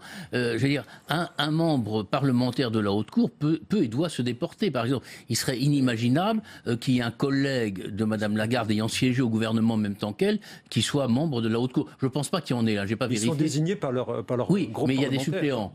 Mais ils sont leurs suppléants. Non, mais j'allais dire, on aurait un collègue de l'époque de Mme Lagarde, il devrait se déporter. Il devrait. Ils sont sans doute, ce n'est pas le cas. Subjectivement, alors, à mes consciences, impartiaux, mais l'apparence n'est pas une apparence d'impartialité. Et c'est ça qui pose le problème. Finalement, c'est ça que c'est important, ce que vous dites. C'est cet entre-soi qui pose le problème. Presque plus l'apparence que finalement le jugement en lui-même. Même si vous le dites, il y a eu peut-être de la clémence dans certaines affaires. Oui. Ça, c'est la jurisprudence de la Cour européenne sur les droits de l'homme, sur l'apparence. Voilà. Soit l'impartialité est prévue par le texte. À ce moment-là, effectivement, ce que vous dites est possible, à savoir que le suppléant peut remplacer le titulaire. Son impartialité est intériorisée par le parlementaire, par le juge, qui va se déporter de lui-même dans l'affaire parce qu'il ne connaît trop la personne, ce qui, à ma connaissance, ne s'est jamais produit. Non, mais qui peut se produire. Mais il peut aussi y avoir de très fortes antipathies à un moment donné entre... Voilà, mais il n'y a pas que des sympathies. Non, mais... Il peut y avoir des antipathies. Vous savez, le métier de juge n'est pas toujours très facile, hein, quelles que soient les circonstances. Bien, merci beaucoup pour ce débat. Merci Eric Alt, merci Didier Mauss et merci Denis Salas. Et on va continuer à suivre toute cette semaine le procès de Christine Lagarde. Merci à vous. Il est 17h30, l'heure du rappel des titres. Christine Lagarde face au juge de la Cour de justice de la République, on vient d'en parler. L'ancienne ministre de Nicolas Sarkozy comparaît pour négligence dans sa gestion de l'arbitrage entre Bernard Tapie et le Crédit Lyonnais. Elle fait face à un tribunal composé de 3 magistrats de la Cour de cassation et de 12 parlementaires. On retrouvera Saveria Rojek sur place. En période électorale, c'est un sujet qui revient à tous les coups, faire travailler plus les profs. Dans un rapport choc, le sénateur Gérard Longuet, parmi les proches de François Fillon, a préconisé d'augmenter le temps de travail des enseignants et de leur supprimer les heures supplémentaires. On en débat tout à l'heure. Et puis, on fera le point sur la situation à Alep, alors que l'armée syrienne a pris hier 2 nouveaux quartiers à Alep-Est. Et alors que des milliers d'habitants fuient, elle a en revanche abandonné la ville antique de Palmyre, reconquise par les djihadistes de Daesh. On en parle avec la spécialiste du monde arabe, Agnès Levallois. Et vous pouvez réagir à nos débats sur Twitter avec le hashtag Sénat360. Pour nous accompagner cet après-midi, Saveria Rojek, qui se trouve en direct de la Cour de justice de la République, et Jérôme Rabier depuis la salle des conférences. Le multiplex, c'est tout de suite.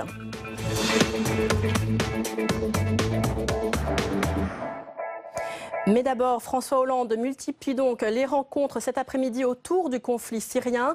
Le chef de l'État a reçu tout à l'heure des responsables d'ONG médicales françaises et internationales actives sur place et s'est entretenu avec le coordinateur général du Haut Comité de l'opposition syrienne. Cela alors que les troupes de Bachar el-Assad contrôlent la quasi-totalité d'Alep-Est.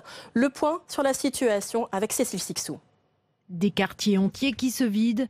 Sur ces images russes, des civils syriens, près de 10 000, ont quitté cette nuit encore l'est d'Alep, tenu par les rebelles, pour rejoindre l'ouest de la ville sous contrôle gouvernemental.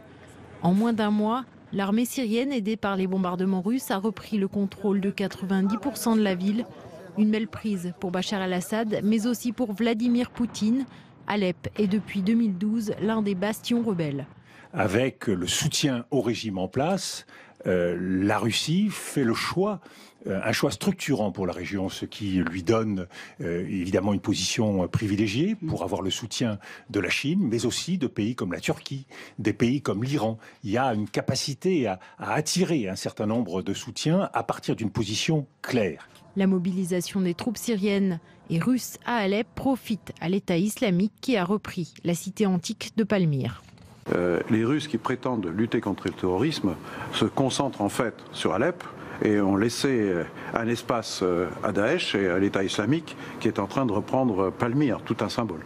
3 députés français, Cécile Duflot, Hervé Mariton et Patrick Menucci, qui ont tenté de se rendre à Alep aujourd'hui pour obtenir de l'aide humanitaire pour les civils, ont été bloqués à la frontière turque. Depuis le début de la guerre en mars 2011, le conflit a fait plus de 300 000 morts et provoqué le déplacement de plus de la moitié de la population. Je le disais tout à l'heure, le procès de Christine Lagarde a débuté à 14h dans l'une des plus imposantes salles du palais de justice de Paris. La directrice générale du FMI a déclaré ne pas vouloir se taire à son arrivée alors qu'elle comparaît pour négligence dans l'affaire Tapie Crédit Lyonnais. Et on va tout de suite rejoindre sur place Saveria Rojek pour un point justement sur la situation. Comment se passe le procès ? Eh bien, l'interrogatoire de Christine Lagarde a commencé depuis 2 heures maintenant et on sent que la patronne du FMI commence à se tendre, à se crisper sous le feu des questions de la présidente Christine Lagarde qui est arrivée, vous l'avez dit, à 14h, souriante, détendue. Elle a tout d'abord refusé d'exercer son droit au silence, puis son avocat, Patrick Maisonneuve, a plaidé pour un report du dossier. Je vous propose de l'écouter. Bonjour. Il est bien évident que Christine Lagarde d'ailleurs, elle avait demandé pendant la commission d'instruction, elle a demandé encore aujourd'hui la levée de son immunité parce qu'elle bénéficie en tant que directrice générale du FMI d'une immunité. Elle a demandé elle-même la levée de cette immunité pour pouvoir venir s'expliquer devant la Cour de justice. Effectivement, Christine Lagarde souhaite écarter les griefs qui sont formulés à son encontre. Elle souhaite les discuter. Elle est là personnellement, elle est là physiquement et elle sera là pendant toute l'audience. Cette audience se poursuit. Voilà, ce renvoi a été rejeté et le procès se poursuit donc avec tout d'abord un plaidoyer de Christine Lagarde. Je suis choquée par les raccourcis, les approximations, l'agressivité du ton envers moi dans cet arrêt. Ai-je été abusée? Je veux le savoir. Ai-je été négligente? Non, conclut Christine Lagarde avant d'être interrompue par la présidente de la Cour. Et puis sur le fond du dossier, celle qui était alors ministre de l'économie explique qu'elle a été convaincue par l'arbitrage. Il y a des millions d'euros d'honoraires en jeu chaque année, 9 procédures en cours. On peut les mettre ensemble. Je me suis dit que ça valait le coup d'essayer, vient tout juste d'expliquer Christine Lagarde à la Cour. Merci Saveria. Alors je le disais, Christine Lagarde est accusée de négligence ayant permis un gigantesque détournement d'argent public au profit de Bernard Tapie. En cause, le fait qu'elle ait autorisé avec légèreté, selon les enquêteurs, une procédure privée d'arbitrage. Le résumé de cette histoire à rebondissement par Quentin Calmet. C'est une énième péripétie judiciaire dans l'affaire Tapie, cette fois auprès d'une des plus hautes instances de la justice française, la Cour de justice de la République. Et comme dans toutes les affaires instruites par la CJR, le procès de Christine Lagarde entremêle dossiers politiques et financiers.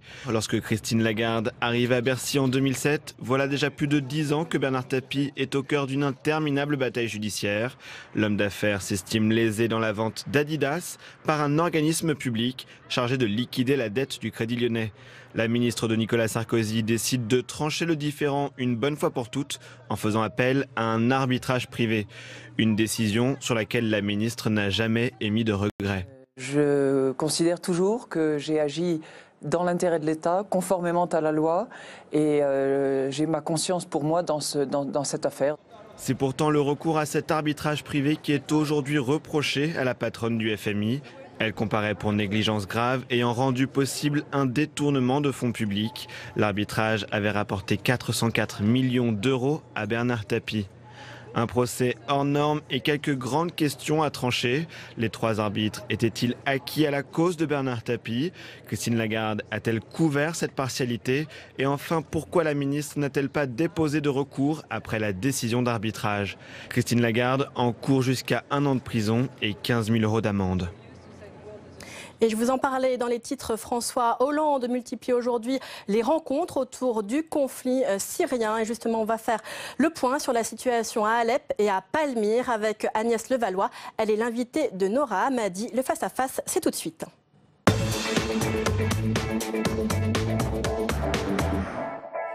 Bonjour Agnès Levallois. Bonjour. Vous êtes consultante spécialiste du Moyen-Orient. Merci d'avoir répondu à notre invitation. Les rebelles perdent encore du terrain dans la 2e ville de Syrie. Après s'être emparée lundi d'un grand quartier au sud-est d'Alep, l'armée syrienne contrôle désormais 90% des quartiers est, selon l'Observatoire syrien des droits de l'homme. La cité est donc quasiment tombée. Qui a gagné, Agnès Levallois? Est-ce Bachar el-Assad, Vladimir Poutine?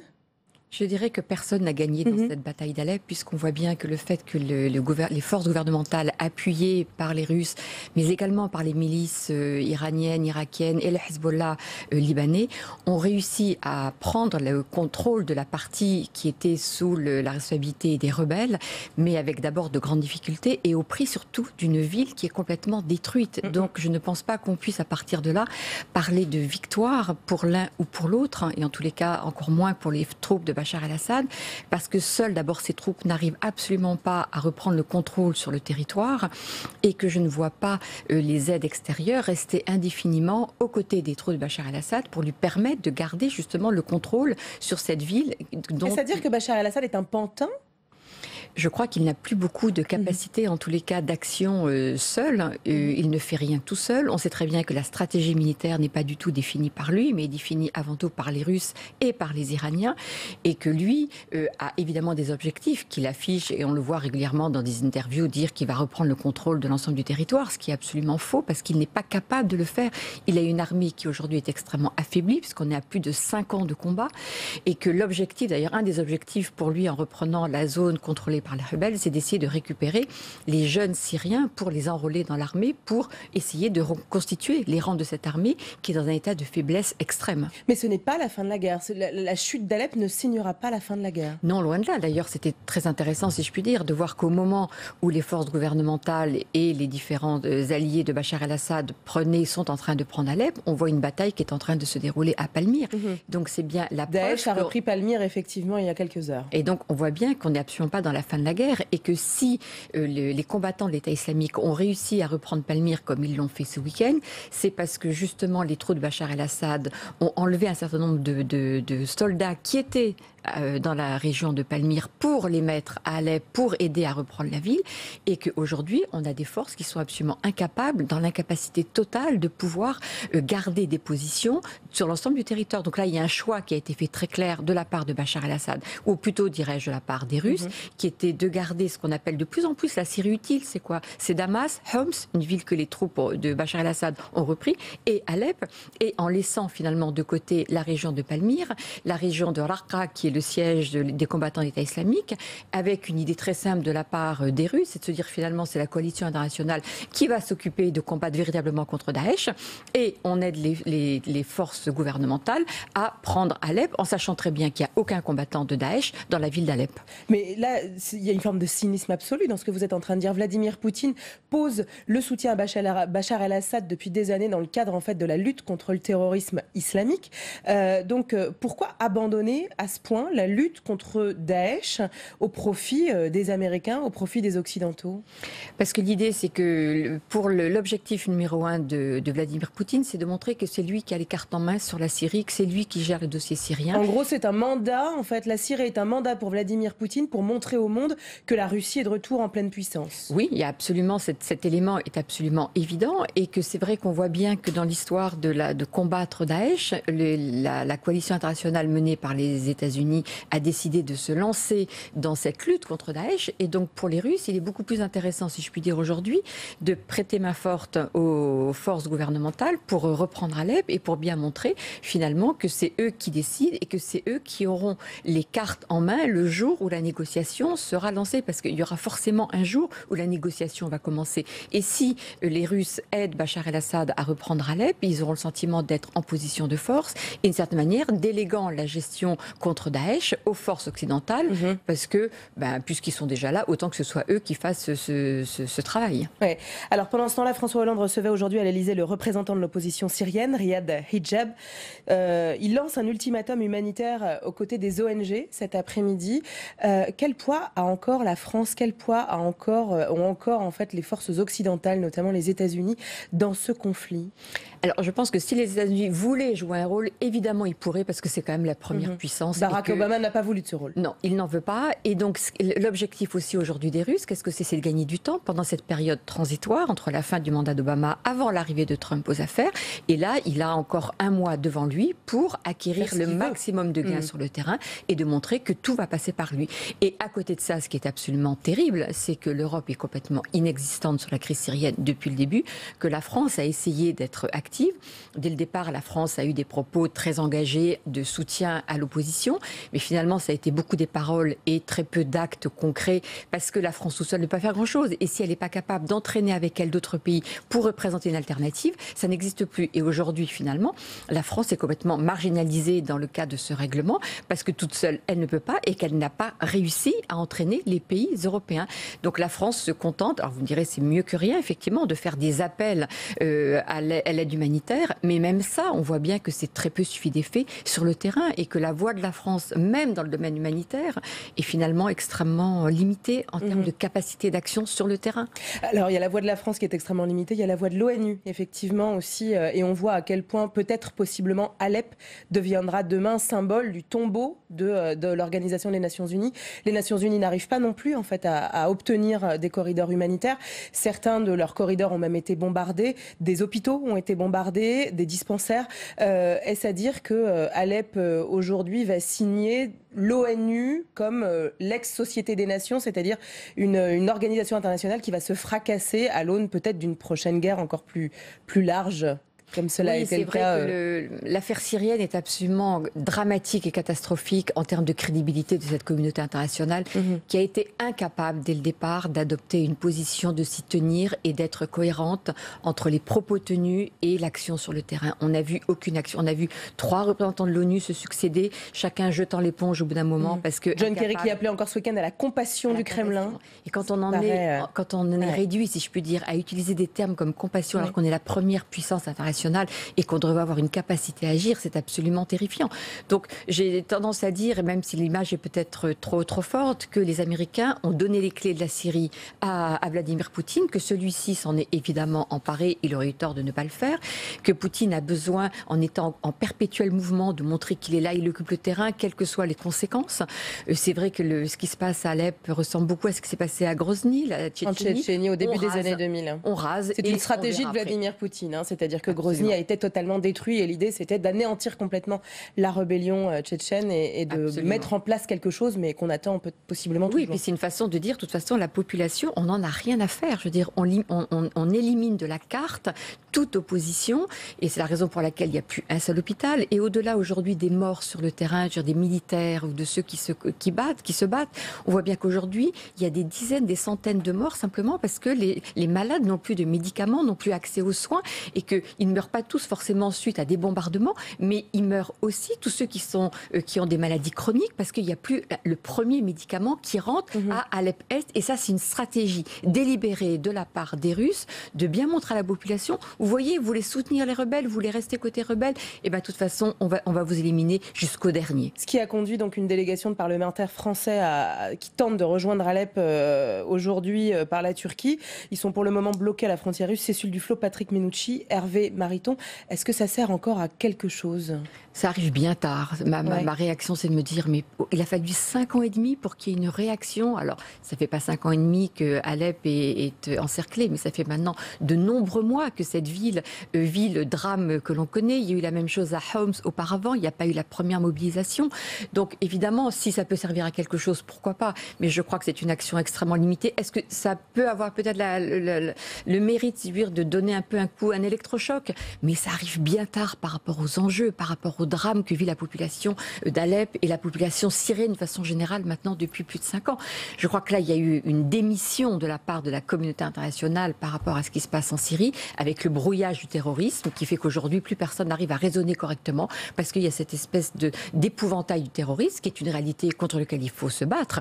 Mais ça ne doit pas permettre d'accepter n'importe quoi. Et là, on est dans une situation qui est absolument scandaleuse et dramatique et pour laquelle, un jour ou l'autre, il va falloir on va nous demander des comptes aux responsables des pays occidentaux et des pays de la région. Comment on a laissé faire ce drame ? Comment on a laissé faire tout ? Et puis surtout, c'est un drame qui finit par attirer aussi chez nous, en France et en Europe, des djihadistes en fait attirés par potentiellement le conflit en Syrie, dans l'idée en fait pourquoi pas d'aller donner de leur vie ou du moins de leur énergie en fait à combattre le régime syrien. Dernière question, Agnès Levallois. La solution, elle viendra d'où ? Pas des Nations Unies, pas des pays occidentaux. À un moment, peut-être que Vladimir Poutine permettra une solution pacifique de Je crois que la seule solution peut venir d'une vraie négociation, une négociation sérieuse entre les Américains et les Russes. Je veux dire, on sera obligé de passer. On est presque dans une ère post-soviétique là finalement. Oui, on voit très bien que sur le terrain, si on veut arriver à quelque chose, il va y avoir un accord entre les Russes et les Américains. Qu'est-ce qu'on fait, qu'est-ce qu'on donne, ce sur quoi on se met d'accord pour permettre une sortie de crise. Il n'y a aucune raison aujourd'hui que Bachar el-Assad s'arrête s'il est soutenu comme il est par les Russes et les Iraniens, n'oublions pas, et d'autres milices qui viennent prêter main forte. Ce qui pose d'autres problèmes parce qu'il y a la division religieuse. On rappelle que les sunnites et les chiites ne sont pas en odeur de sainteté entre les deux. Voilà, et c'est vrai qu'on arrive à une situation qui est telle qu'il faut absolument que les deux puissances aujourd'hui qui peuvent avoir des cartes en main décident de se mettre de façon sérieuse autour de la table en disant maintenant on arrête ce massacre. Et on voit bien qu'on n'est pas encore dans ce cas de figure parce que Vladimir Poutine attend l'arrivée de Trump et d'ici là on continue le rouleau compresseur meurtrier. Merci beaucoup Agnès Levallois de tous ces éclaircissements. Merci Nora, merci Agnès Levallois. Et retour en France où Vincent Peillon a hier officialisé sa candidature à la primaire de la gauche. L'ancien ministre de l'Éducation nationale a déclaré avoir pris sa décision en raison du renoncement de François Hollande. Alors comment cette candidature vient-elle rebattre les cartes dans la primaire de la belle Alliance populaire et au-delà? Élément de réponse avec Marie Brémaud. Dans la primaire de gauche, la balle est désormais au centre. Le petit dernier à être entré dans la course, Vincent Peillon, digne héritier du bilan de François Hollande, a comme bon nombre de prétendants à l'Élysée un mot à la bouche, rassemblement. Nous avons deux personnes à l'extérieur que les Français apprécient et qui sont des personnes de valeur. Jean-Luc Mélenchon, qui a été très longtemps socialiste. Vous pourriez travailler avec lui ? Bien entendu, qui a été ministre de Lionel Jospin et un bon ministre. Et puis de l'autre côté, Emmanuel Macron, qui est resté bien plus longtemps que moi dans le gouvernement. Vous pourriez travailler avec lui ? Bien entendu. Le spectre est large et le grand écart audacieux, mais avec ce message, l'ancien ministre de l'Éducation nationale veut incarner la social-démocratie et le centre du parti. Un positionnement que cherche également à établir Manuel Valls. Le Premier ministre devenu candidat se veut plus consensuel. Oui, rassembler, car enfin, quand on a gouverné avec François Mitterrand, Lionel Jospin, François Hollande, on partage quelque chose de grand, de fort, un même combat pour le progrès et la justice sociale. Bravo à vous! Mais si le centre de gravité à gauche, voire au-delà, se trouvait en fait en dehors du parti. C'est le pari, là encore, d'un ex-membre du gouvernement, mais jamais encarté au PS, qui le veut et le dit. Ce que nous voulons, ça n'est pas rassembler la gauche, ça n'est pas rassembler la droite, c'est rassembler les Français. 3 hommes pour une seule place. La bataille du centre s'annonce sans merci. Reste à savoir, in fine, si elle se jouera au sein du Parti socialiste ou en dehors. Et on va rejoindre Jérôme Rabier. Bonjour Jérôme, vous êtes avec le sénateur RDSE du Val d'Oise, Robert Rue. Vous allez continuer à parler de la primaire de la gauche, mais aussi des petits candidats. Exactement, Tam Robert Rue, le président du mouvement des progressistes, et Jean-Christophe Cambadélis ne veut pas de votre mouvement dans la primaire de la gauche et donc de votre candidat Sébastien Nadeau. On imagine votre réaction pas vraiment heureuse. Écoutez, certainement. Vous pensez, Sébastien Nadeau, il n'est pas là, il est actuellement devant ses élèves à Toulouse. Lui, c'est un candidat de la vraie vie, un vrai candidat citoyen. C'est pour ça peut-être que M. Cambadélis n'en veut pas. Écoutez, il veut absolument faire rentrer dans la Belle Alliance, cette fameuse Belle Alliance populaire qui est une créature du Parti socialiste pour après 2017. Il veut faire rentrer tout le monde là-dedans, mais en fait c'est une primaire socialiste. Nous sommes pour être dans une primaire de gauche ouverte. Lui, il ne veut pas. Il a décidé, avec M. Borgel, ils se sont transformés en censeurs. Non, les candidats citoyens qui ne sont pas membres du Parti socialiste ou satellites, eh bien, n'ont pas le droit d'être dans la primaire. Mais c'est incroyable, c'est un terrible coup porté à la gauche. Je crois qu'il faut au contraire ouvrir.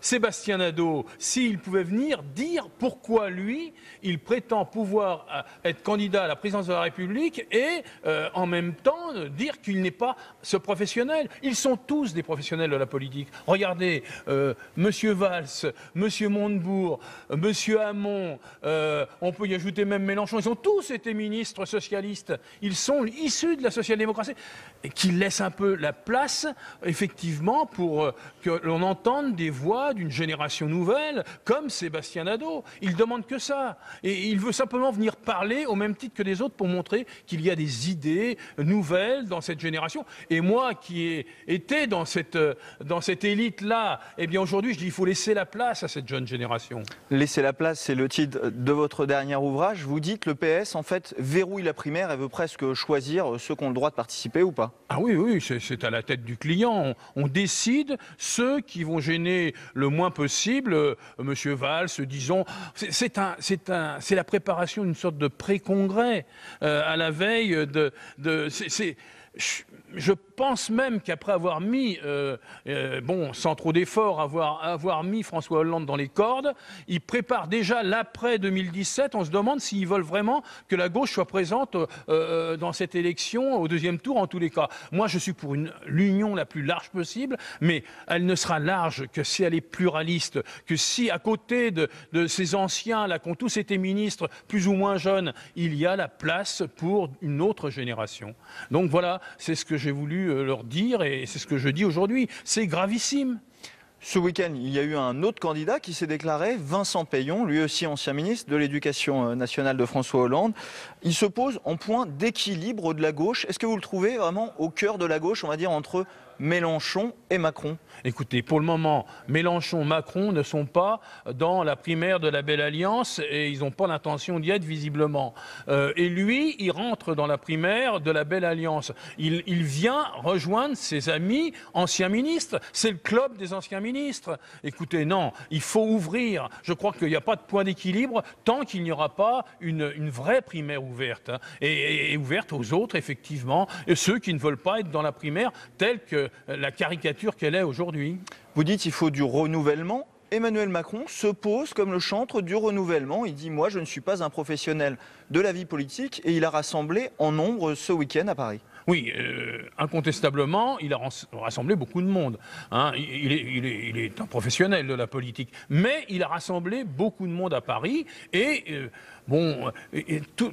je vois bien tous à l'intérieur du Parti socialiste, on essaie de le faire passer pour quelqu'un qui est le plus libéral, mais il n'est pas plus libéral que Valls. Hein. Je serais même tenté de dire parfois, dans ces discours que j'ai entendus là samedi, il l'est un peu moins. Mais moi, je ne rentre pas là-dedans.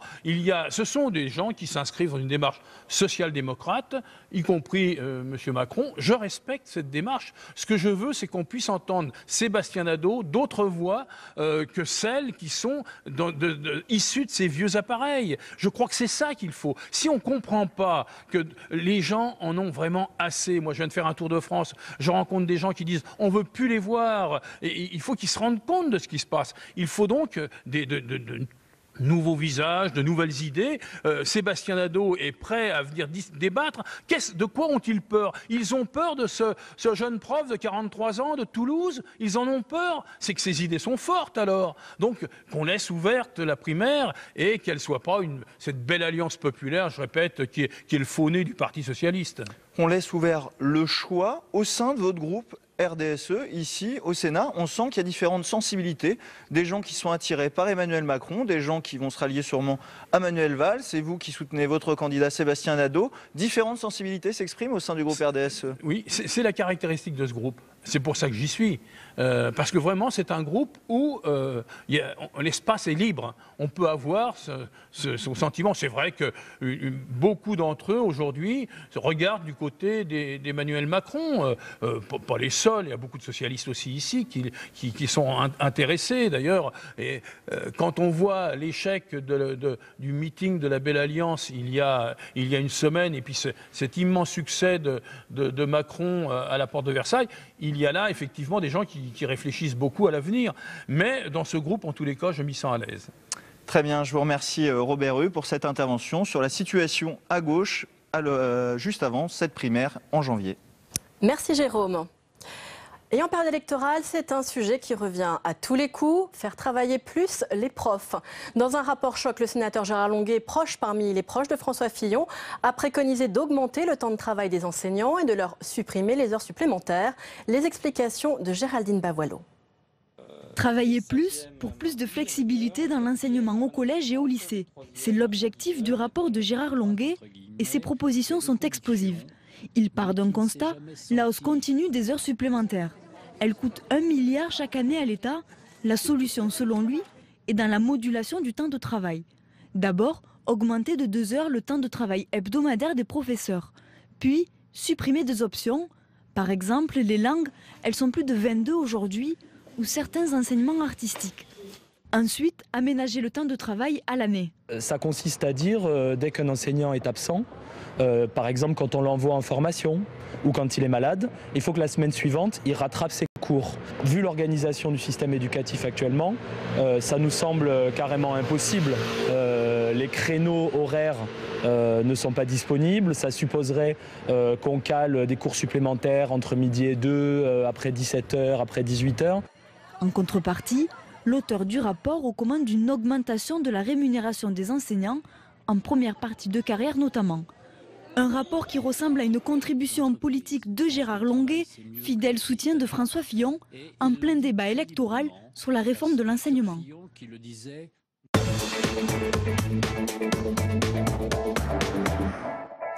Alors, faut-il revoir le temps de travail des enseignants? On en débat dans Sénat 360 avec mes invités. Michel Fils, bonjour. Bonsoir. Vous avez été sociologue au CNRS, vous êtes un spécialiste de la jeunesse. Je précise que vous êtes également candidat à l'élection présidentielle. Avec nous également Jean-Paul Mongin, bonjour. Bonjour. Vous êtes délégué général de SOS Éducation. Avec nous également Camille Bedin, bonjour. Bonjour. Vous êtes conseillère départementale des Hauts-de-Seine, secrétaire nationale du parti Les Républicains. Vous êtes spécialiste des questions d'éducation. Et avec nous, enfin, Frédéric Rollet, bonjour. Bonsoir. Secrétaire général du syndicat d'enseignants, le SNES-FSU. Alors justement, on va poser une question simple posée dans ce rapport. Faut-il augmenter le temps de travail des enseignants? Le rapport de Gérard Longuet préconise plus 2 heures par semaine. Jean-Paul Mongin. Alors, je partirai d'un constat un petit peu plus large, si vous le voulez bien, parce qu'en France, on a toujours cette déformation d'avoir comme ça une approche très technocratique et très centraliste des questions éducatives. Et on est en train de se demander si finalement, depuis la rue de Grenelle, il va falloir demain décider d'appuyer sur un bouton pour que les professeurs de Saint-Flour fassent 1 heure, 1 heure et demie, 2 heures, indépendamment de leur discipline, indépendamment du contexte de leur établissement. Chaque semaine. Moi, ce que je voudrais dire, c'est que il faut déjà considérer ce que c'est que le travail d'un enseignant et que ce travail, il n'est pas le même dans une zone d'éducation prioritaire, lorsqu'on est agrégé de langue en collège, lorsqu'on est professeur de littérature en classe terminale. Il y a une pluralité de réalités correspondant au travail de l'enseignant. Il y a des enseignants qui travaillent énormément et des enseignants, y compris agrégés, qui sont parfois vilipendés parce qu'ils ne feraient que 15 heures et qui en fait ont une charge de travail telle que si vous leur rajoutez 2 heures, vous allez les mettre en burn-out. Et puis par ailleurs, on a aussi des enseignants qui travaillent de fait très peu et on a en général un problème de qualité de notre système d'enseignement. On recrute beaucoup trop d'enseignants qui sont très peu formés, qui sont parfois d'un niveau académique très faible et ça se ressent dans les différents tests PISA et autres où on a vu que nos performances étaient catastrophiques. Donc le rapport Longuet, il préconise un certain nombre de propositions qui sont très intéressantes, mais encore une fois, depuis une perspective qui est très très centralisée. Frédéric Rollet, est-ce que vous êtes d'accord avec cette hétérogénéité qu'il y a dans le corps enseignant ? Non, il y a des différences selon qu'on enseigne en lycée ou en collège, selon les disciplines, mais quand on regarde les enquêtes qui sont faites et qui bougent très peu, la direction de l'évaluation de la prospective, qui a un organisme qui fait des statistiques, a fait plusieurs enquêtes et depuis une dizaine d'années, quand on les compare, ça bouge très peu. On arrive à un temps de travail hebdomadaire des enseignants qui est supérieur à 40 heures hebdomadaires, parce qu'il y a compensation. Le professeur si je prends un exemple, le professeur d'art plastique, on va dire il a peut-être moins de copies, mais il a toutes les classes. En collège, c'est 18 classes. Donc ça veut dire nombre de réunions multipliées, de relations avec les parents d'élèves, avec les collègues, etc. Donc celui qui a un horaire disciplinaire important aura moins de classes, mais sans doute un temps de préparation aussi. Bon. Donc en gros, les choses de toute façon s'équilibrent et on ne peut pas dire qu'il y ait des gens qui travaillent beaucoup plus que d'autres. Comme dans toutes les professions, il peut y avoir quelques disparités, mais qui sont assez peu sensibles. Camille Bedin. Moi, je crois que le vrai sujet de ce rapport Longuet, c'est l'annualisation du temps de travail.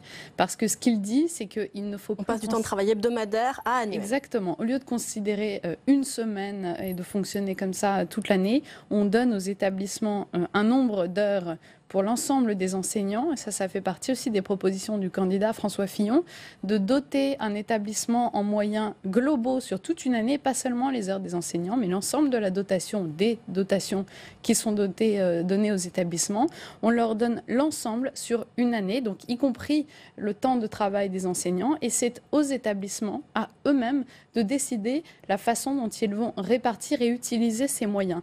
Parce que, et le rapport Longuet le dit très bien, mais il n'est pas le seul. Le rapport de la Cour des comptes, qui n'est pas un rapport la Cour des comptes, politique, gérer les enseignants autrement, en 2015, le disait extrêmement bien aussi. Je rappelle que c'est un socialiste qui préside la Cour des comptes, donc c'est pas un rapport partisan, c'est un rapport institutionnel qui disait que les enseignants étaient gérés de façon absolument ubuesque, au lieu d'être gérés au cas par cas, selon les besoins, en fonction des élèves, parce qu'effectivement, les établissements ne sont pas les mêmes au sein même d'une ville, d'un territoire à l'autre, d'un bout à l'autre de la France. Les élèves ne sont pas les mêmes et au sein même des classes, les élèves ne sont pas les mêmes. Donc quand on a cette diversité, cette hétérogénéité à gérer, on ne peut plus le faire de la rue de Grenelle en imposant aux établissements les mêmes horaires, exemple les rythmes scolaires sur l'école primaire, qui n'ont aucun sens. On doit laisser aux établissements, c'est ça la grande réforme à faire, celle de l'autonomie des établissements, pour que ce soit à eux de se gérer mieux en fonction des besoins des élèves qu'ils ont en face d'eux, qui ne sont pas les mêmes. Michel Fils, sur l'annualisation du temps des professeurs, c'est peut-être moi ce que j'accepterais le mieux finalement dans cette réforme, qui encore une fois est l'exemple même de la manière de poser une fausse bonne question. Parce qu'on est toujours dans cette approche quantitative du plus ou du moins, en considérant que quand c'est plus c'est mieux, donc plus d'enseignants c'est a priori mieux, plus d'heures, donc si je comprends bien ce serait a priori mieux. Je crois que la véritable question c'est le contenu. Des heures d'enseignants, mais pourquoi faire ? C'est pas combien, mais c'est comment ? Pourquoi faire ?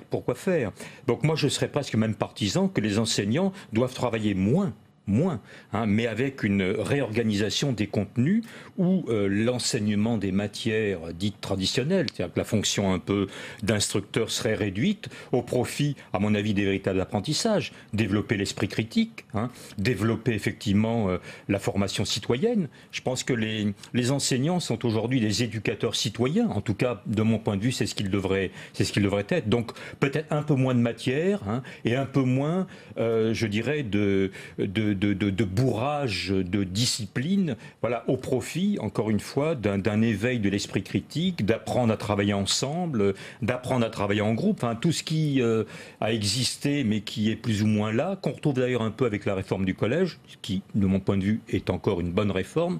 Voilà, mais je pense qu'encore une fois, c'est le contenu qui importe. Donc, que les enseignants travaillent plus ou moins, si c'est pour faire la même chose, je vois pas trop l'intérêt. Frédéric Rollet, est-ce qu'il faut revoir la pédagogie et les contenus ? Est-ce qu'il faut que les enseignants travaillent autrement ? On a vu les résultats, par exemple, de l'enquête PISA la semaine dernière, qui sont toujours très moyens pour les... Alors, bon, c'est toujours très compliqué, les enquêtes internationales. L'enquête PISA dit quoi ? Que nous sommes dans la moyenne des pays de l'OCDE, aussi bien pour les mathématiques que la culture scientifique. Mais que le gros problème de la France, et qui n'est pas nouveau, ce sont les écarts très importants entre les inégalités, les performances des meilleurs et ceux des élèves qui ont les moins bons résultats, et que 20% des différences d'apprentissage sont corrélées au statut social. C'est ça le problème essentiel. Alors sur le reste, j'ai toujours trouvé assez curieux cette opposition qui, à mon avis, est comment dire, non pertinente entre éveiller l'esprit critique et les savoirs disciplinaires. Je ne sais pas, on vient de renouveler toute une série de programmes. C'est le travail quotidien des enseignants d'éduquer à la citoyenneté. C'est le travail quotidien à travers les disciplines de faire en sorte que d'éveiller l'esprit critique des enfants. On est très très loin des caricatures sur le bourrage de crâne. Jean-Paul Mongerin, est-ce que vous pensez qu'on est loin de cette caricature ? Est-ce que la pédagogie aujourd'hui et les contenus sont satisfaisants ? Écoutez, moi, ce qu'à SOS Éducation, on constate, c'est que depuis 40 ans, il y a une sorte d'église pédagogiste qui a pris la main sur l'éducation nationale et qui, sous couvert de faire du travail ensemble, de l'éducation à la citoyenneté, de l'apprendre à apprendre et maintenant du numérique, a véritablement désappris aux enfants ce qui étaient les savoirs fondamentaux, ce qui était la maîtrise de la langue française, ce qui leur permettait d'accéder à une culture et d'accéder à eux-mêmes. Et aujourd'hui, on a des statistiques qui montrent l'explosion du nombre de fautes d'orthographe sur des dictées type toutes simples qui étaient données il y a encore 20 ans. On a X statistiques qui montrent que la plupart des élèves, 40%, arrivent en classe de 6e sans maîtriser les bases des mathématiques. Donc avant de faire du vivre ensemble, avant de faire de l'éco-citoyenneté, commençons par transmettre les fondamentaux. Michel Fize ? Ça n'a rien à voir. On ne peut pas opposer l'un et l'autre. Il faut faire l'un et l'autre. Je suis d'accord sur le fait qu'il est évidemment souhaitable que les enfants sachent tous lire, écrire et comprendre un texte en arrivant au collège. Mais ça n'empêche pas, encore une fois, peut-être en se laissant guider par les systèmes scolaires différents, donc on vient d'en citer quelques-uns dans l'actualité récemment. Pourquoi est-ce qu'on ne s'inspire pas de ce qui marche à l'extérieur ? Non, je crains qu'on soit toujours dans un système très autonome, monsieur. Oui, mais très autonome. On est toujours dans cette conviction que malgré l'état délabré de notre système, on a le meilleur système du monde et que quelque part, il y a quelques ratés. Je pense que personne ne dit ça autour de je ne sais pas. Enfin, je pense que c'est quand même ce qu'on a entretenu pendant des années. Moi, je pense, pour peut-être employer une formule, il faudrait peut-être passer du retenir en tête au tenir en main. Voilà. C'est ça le passage effectivement de la transmission verticale de matières dont la plupart effectivement passent à côté de l'intérêt des élèves, voilà, à effectivement un apprentissage par soi-même. On le voit dans les petites plages, je crois que c'est à Singapour, où effectivement on manipule. Mais tout ça, vous savez, c'est l'école nouvelle, c'est l'école Montessori, Freinet, etc. Quand vous prenez déjà tout inventé. Quand vous prenez un manuel de mathématiques de l'école de Singapour, vous n'avez pas d'enseignement plus explicite, plus répétitif, plus progressif. C'est une pédagogie absolument traditionnelle. Il y a des expériences très intéressantes qui se font dans les écoles Freinet, etc. Mais commençons par enseigner les bases et par recentrer les enseignants sur leurs bases. Et d'ailleurs, je crois que c'était un des acquis de cette primaire de la droite et du centre que à peu près tous les candidats étaient d'accord pour dire qu'il fallait remettre les fondamentaux au cœur de l'école et au cœur de la mission des professeurs. Bien sûr, je voudrais dire un mot à ce sujet qui est quand même, je crois, beaucoup plus fondamental que les sujets effectivement quantitatifs qui sont importants. Mais au cœur de ça, il y a ce que nous voulons pour notre modèle scolaire. Vous disiez tout à l'heure, la France est dans la moyenne. Je ne suis pas sûre que la vocation de la France ce soit d'être dans la moyenne. Moi, je crois, et que c'est aujourd'hui notre problème, que la France doit retrouver l'excellence et le peloton de tête en matière d'éducation. La France doit redevenir une puissance éducative. Et pour ça, arrêtons de savoir s'il faut quelques heures en plus par-ci par-là ou s'il faut donner plus de moyens ou embaucher plus d'enseignants. La réalité, c'est qu'il faut effectivement d'abord et avant tout se consacrer à l'école primaire. Et là-dessus, François Fillon a une proposition avec laquelle je pense vous serez d'accord, c'est de scolariser les enfants de façon obligatoire dès 5 ans. C'est-à-dire que ça se joue le plus tôt possible. Et 6 ans, c'est déjà trop tard. On pourrait même envisager de descendre au-delà, mais au moins 5 ans.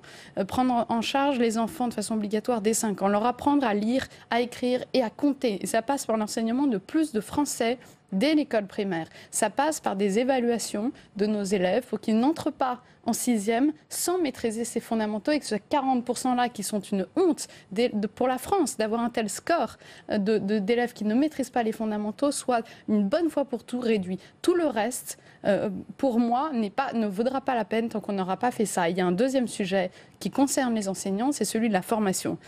On s'est beaucoup fait critiquer sous ce gouvernement de gauche sur le thème de la formation en disant la droite a tué la formation. La réalité, c'est que ni la droite ni la gauche n'ont fait une réforme de la formation des enseignants, qui ne sont toujours pas formés correctement et de façon initiale et en formation continue. Quand on voit qu'il y a 1 jour et demi de formation par an pour des enseignants qui sont tout seuls devant leur classe. François Fillon va faire mieux selon vous ? Je pense qu'il y a une vraie formation qui est envisagée sur les aspects pratiques. Le gouvernement précédent avait supprimé complètement l'année de stage. François Fillon, Premier ministre, n'avait pas... D'abord, on a le droit de tirer des leçons de ce qui a été fait. Ensuite, supprimer les IUFM n'était pas une mauvaise chose. En revanche, rétablir une formation qui soit de plus grande qualité, qui permette aux enseignants de quoi faire en réalité, de s'adapter aux besoins des élèves, donc de faire de la formation différenciée, d'apprendre aussi les sciences cognitives, d'apprendre ce que c'est que la pratique pédagogique pour de vrai et d'apprendre les méthodes qui marchent. On en parlait tout à l'heure, il y a des méthodes qui marchent pour apprendre à lire et à écrire. Ça ne s'invente pas, il y a des choses qui marchent. Apprenons-le aux enseignants et dans la pratique et de façon continue parce qu'avec les nouvelles technologies, il y a des choses qui changent en permanence et je pense qu'on peut là énormément progresser. C'est ça que les enseignants veulent, c'est des parcours de carrière où ils puissent être formés, où ils puissent évoluer en étant revalorisés comme des enseignants qui peuvent enfin faire leur métier correctement. Frédéric Rollet, quel regard portez-vous sur le programme de François Fillon, un ancien ministre de l'Éducation, un Premier ministre qui, vous le disiez, n'a pas... Un regard atterré. Moi, nous voyons encore les conséquences des 80 000 suppressions d'emplois du quinquennat précédent et qui n'ont pas été encore rétablies, puisque les 60 000 postes qui comprennent l'enseignement supérieur n'ont pas tous de toute façon été pourvus en plus. Et parti. Donc on paye toujours ça. Alors moi je trouve que la pédagogie est chose trop sérieuse pour qu'on s'enferre dans de pseudo-clivages. Il n'y a pas un bourrage de crâne de l'autre côté et puis des enfants qu'on éveille de l'autre. Il y a un moment une question de moyens. Les moyens, ça n'est pas suffisant. mais c'est nécessaire. Moi, je veux bien qu'on m'explique comment vous allez mettre des élèves en éveil, comment vous allez les faire pratiquer, comment vous allez faire travailler en groupe. Quand on voit cette année, du fait de la démographie, les classes de seconde en lycée exploser. On est revenu à des classes, à un nombre d'effectifs en seconde qui est supérieur entre 35 et 40, qui a remonté. Est-ce que malgré les écoles vivantes, comment fait-on des sciences expérimentales? On peut peut-être se mettre d'accord sur une chose, c'est qu'il n'y a jamais eu autant de moyens qu'il n'y en a aujourd'hui. Non, ça n'est pas vrai. Ça n'est pas vrai, madame. Regardez la montée des effectifs. On n'a pas retrouvé... Le problème n'est pas dans le nombre, mais dans la façon dont ils sont utilisés sur le terrain. Non, pas du tout. Quand vous voyez qu'on est incapable de gérer les ressources humaines au niveau départemental ou au niveau d'un rectorat correctement, quand vous voyez qu'il y a des gestionnaires dans les directions académiques qui gèrent les enseignants par liste alphabétique au lieu de les gérer par ça veut dire quoi, gérer? Ça veut dire qu'on ne gère pas les enseignants au plus près des besoins. Je pense que monsieur Fillon et vous-même, vous prétendez républicain. La République, c'est un moment donné à chacun en principe les mêmes droits. Ça veut dire, et nous y sommes attachés, des programmes nationaux, ça veut dire des horaires nationaux pour les élèves, et ça veut dire aussi donner plus. Alors, on a un petit peu réformé l'éducation prioritaire de façon insuffisante, à mon avis. On ne s'est pas attaqué suffisamment à la question de la mixité sociale. Ce sont ça les mots de la France actuellement. C'est la question des inégalités. Je ne crois pas que le programme de François Fillon souhaite s'attaquer aux inégalités. En fait, quand on parle du caractère républicain du ministère de l'Éducation nationale, il faut distinguer trois choses. Il y a un rôle de régulation par rapport au fait qu'on a tous intérêt, et c'est un sujet de bien commun, à avoir un excellent système éducatif. Et là, il y a une fonction républicaine. Il y a un rôle d'évaluation. Et ce rôle d'évaluation, il ne peut pas être porté par l'organe qui met en place les politiques publiques. C'est absolument insensé. Et c'est pourtant ce qui se passe aujourd'hui avec l'ADEP. Il faut qu'il y ait une agence indépendante qui évalue. Et troisièmement, il y a une question d'offre scolaire. Aujourd'hui, je pense que vous faites insulte aux statisticiens de l'ADEP. Aujourd'hui, l'offre scolaire, elle est portée d'une manière monopolistique par l'État. C'est une faillite absolue, c'est une gabegie de moyens invraisemblables et par rapport à l'efficacité et par rapport à l'efficience. Et il faut avoir le sujet d'ouvrir cette boîte-là. Et c'est par là qu'on résoudra les questions de mobilisation des enseignants à partir d'une application locale des ressources en fonction des besoins. Bien sûr. C'est-à-dire qu'on aura très vite une disparité entre les établissements. Elle n'existe pas aujourd'hui. Elle existe déjà, mais on va l'accroître. À chaque fois qu'on a expliqué qu'il y avait pour les enfants pauvres une inaptitude à l'abstraction, puisque c'était tout, on a tout entendu, hein, le discours sur les talents, le discours sur etc. Du coup, on baisse les exigences. Au lieu de se dire à un moment, il y a un certain nombre de problèmes qui doivent être résolus par la formation des enseignants. Là-dessus, nous sommes d'accord, mais aussi par la possibilité dans certains établissements d'avoir davantage de moyens. Mais nous, ce qu'on demande, ce qu'on demande, c'est qu'il y ait des programmes nationaux, des horaires nationaux, et qu'en plus, pour certains établissements, des enveloppes supplémentaires. On ne vous mettra pas d'accord. Juste un mot. On est juste en train de parler de nos enfants derrière les chiffres que vous donnez là. On parle de nos enfants. Oui, j'en ai aussi. Le problème, et moi, il se trouve que dans les quartiers de ma ville, à Nanterre, les jeunes dont vous voyez, je les vois, et ils sont bourrés de talent. Et je suis convaincue que l'avenir de la République, il est là. Donc, n'essayez pas de caricaturer notre discours. Je pense qu'il faut leur en donner plus. À partir de la 5e, ils peuvent décider de devenir maçon, menuisier ou boulanger. On a dit ça? Jamais de la vie. Et c'est avec votre logique, madame, qu'on a supprimé les classes européennes au nom d'une pseudo-égalité. Nous, on veut l'excellence pour ces infos-là. Et cette excellence-là, elle vient parce qu'on permettra aux chefs d'établissement, aux enseignants et aux équipes qui sont là, accompagnés par les inspecteurs, par la direction académique, par le rectorat, de pouvoir avoir des projets d'établissement d'excellence. Et ça veut dire être autonome sur leur gestion. En collège et à 35 et à 36 en lycée. Faites leur confiance à ces élèves et à ces équipes pédagogiques-là, au lieu de vouloir les administrer depuis la rue de Grenelle sans y comprendre rien sur le terrain.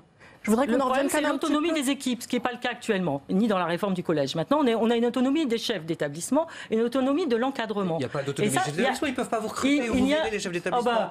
Vous voulez... Ah oui, attendez, excusez-moi, la bourse aux enseignants. Mais ce n'est pas la bourse aux enseignants, c'est que dans toutes les organisations humaines, on se choisit. Pourquoi dans l'école, on ne se choisit pas? Les parents d'élèves... Parce que justement, il y a des objectifs nationaux, monsieur, c'est ça la République. Les parents d'élèves se comportent en consommateurs d'école parce qu'ils ne peuvent pas choisir l'école pour leurs enfants. Les enseignants ne peuvent pas choisir le projet pédagogique de l'établissement établissements qui les recrutent. Et le projet pédagogique, faut-il revoir le projet pédagogique à Louis le Grand ne sera pas qui devrait être le garant de la réussite éducative des élèves qui lui sont confiés, il ne peut pas choisir son équipe. Non, justement. Beaucoup de mépris. Vous pensez qu'ils ne feront pas aussi bien qu'à Louis le Grand s'ils ont à un moment donné les enseignants pour le faire? Bien sûr que si. Moi, j'y crois justement. Je pense que le collège de REP+ de ma ville, il peut faire aussi bien qu'à Louis le Grand s'il est capable de recruter les meilleurs enseignants pour ça, avec le salaire qu'il faut, parce qu'il faut justement, faut-il revoir le statut des enseignants, faut-il le revaloriser? C'est également une des préconisations de ce rapport, peut-être quelque chose qui peut mettre tout le monde d'accord. Le rapport préconise d'augmenter les salaires en début de carrière. Ça, c'est une chose. Il faut aussi revaloriser le salaire en fonction du travail et du mérite. C'est pas un gros mot. Je vois pas pourquoi ce serait un mot qu'on accepte dans toutes les sociétés, sauf dans la société éducative française. C'est-à-dire qu'on explique qu'il faut développer le travail en équipe, mais la première chose qu'on souhaite faire, c'est mettre les gens en concurrence. C'est la meilleure façon de casser les équipes. Donc il y a des contradictions quelquefois. Dernier mot pour Michel Fies, qu'on n'a pas beaucoup entendu. Je pense qu'il faut introduire sans doute... Bon, la question d'autonomie, c'est une question qui est peut-être dangereuse quand elle n'est pas maîtrisée. Moi, je préfère parler de flexibilité. Il est vrai qu'effectivement, d'un lieu à un autre, on doit pouvoir accommoder et les pédagogies de manière à ce que chacun puisse réussir, effectivement. Bon, ça c'est important. Et je pense qu'il faut aussi comprendre que l'éducation nationale, qu'elle le veuille ou non, aujourd'hui, ne peut se vivre que comme une formation initiale. Donc il faut définir ce dont les enfants ont besoin tout de suite et ce qu'ils devront apprendre plus tard, autrement. Internet, on apprend des choses, pour prendre cet exemple. Dans différentes institutions, on apprend d'autres choses. Voilà. On est toujours quand même dans cette logique que l'éducation nationale doit faire une formation complète et définitive. Non, elle met le pied à l'étrier et je pense qu'il faut effectivement axer peut-être les choses maintenant dans ce sens-là. Merci à tous d'avoir participé à ce débat qui, on le voit, est toujours aussi passionné sur les questions d'éducation. La loi Montagne poursuit son chemin au Parlement, plus consensuel. Après l'Assemblée nationale, c'est le Sénat qui débute aujourd'hui l'examen de ce texte. L'état d'esprit est à la recherche d'un accord pour ce projet de loi examiné en procédure accélérée qui prend la suite d'une loi déjà vieille de 30 ans. Loi Montagne, acte 2. Pendant 3 jours, les sénateurs vont tenter d'adapter l'arsenal législatif aux réalités et aux enjeux de demain. 30 ans après, la première loi Montagne qui reconnaissait la spécificité de ces territoires. Des territoires qui abritent 6000 communes et plus de 6 millions d'habitants. Favoriser, déployer plus rapidement possible la téléphonie mobile, le 3G et le 4G, mais également toute la partie Internet. Après, on a des volets pour toute la partie qui est touristique, donc comment on arrive à développer le tourisme. Adopté par les députés à la quasi-unanimité, le texte examiné par les sénateurs comporte différents volets sur les travailleurs saisonniers, les offices du tourisme, la couverture numérique et l'accès aux services publics notamment. Et pour favoriser le déploiement plus rapide de la 4G, plusieurs pistes sont étudiées. C'est vraiment d'avoir une exonération sur l'IFER, donc qui est l'impôt forfaitaire sur les entreprises réseau. Donc là, on a décidé, pour avoir un effet incitatif, d'exonérer de l'IFER les opérateurs qui vont s'installer entre 2017 et 2020. Enfin, parmi les modifications attendues, la fin des zones de tranquillité dans les parcs, mais aussi la réforme des unités touristiques nouvelles, qui avait tant fait débat à l'Assemblée, devrait encore être assouplie par le Sénat. Et on conclut cette émission avec les temps forts des débats des sénateurs sur la loi Montagne, préparés par Alexandre Poussard.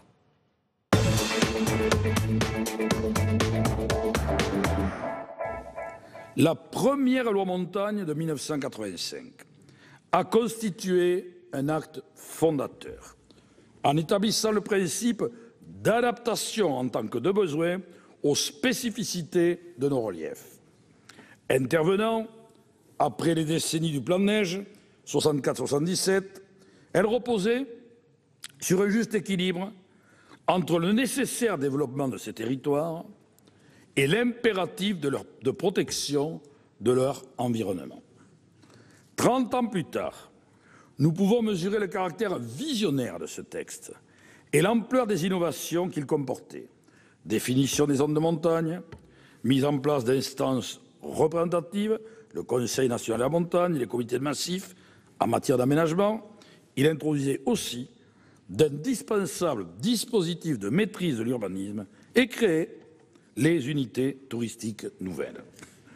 Mesdames et messieurs les sénateurs, tout précurseur qu'il fut et qu'il demeure, ce texte d'envergure a naturellement besoin d'être actualisé et ce constat, je le crois, est partagé de tous. c'est que depuis 1985, nombreuses furent bien sûr les mutations sur le plan économique, environnemental, social. Les modes de vie ont changé, les besoins des habitants ont évolué. Il devenait donc impérieux de donner aux territoires de montagne la capacité d'y apporter des réponses adaptées. Afin de défricher le terrain, le Premier ministre Manuel Valls avait commandé aux députés Annie Genevard et Bernadette Laclais un rapport remis en septembre 2015. Ce dernier proposait de refonder le pacte entre l'État et les territoires de montagne afin de répondre aux grands enjeux actuels. Le projet de loi que je présente devant vous s'en inspire largement, même s'il ne résume pas, lui seul, la politique que le gouvernement met en œuvre en faveur de nos massifs.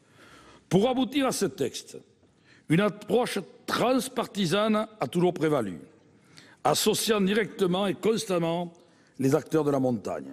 Parlementaires, c'est quand même peu ordinaire que de voir que ce rapport a été commandé à une députée de la majorité, Bernadette Laclais, une députée de l'opposition, Annie Genevard, qui ont travaillé la main dans la main pour finalement élaborer ce rapport.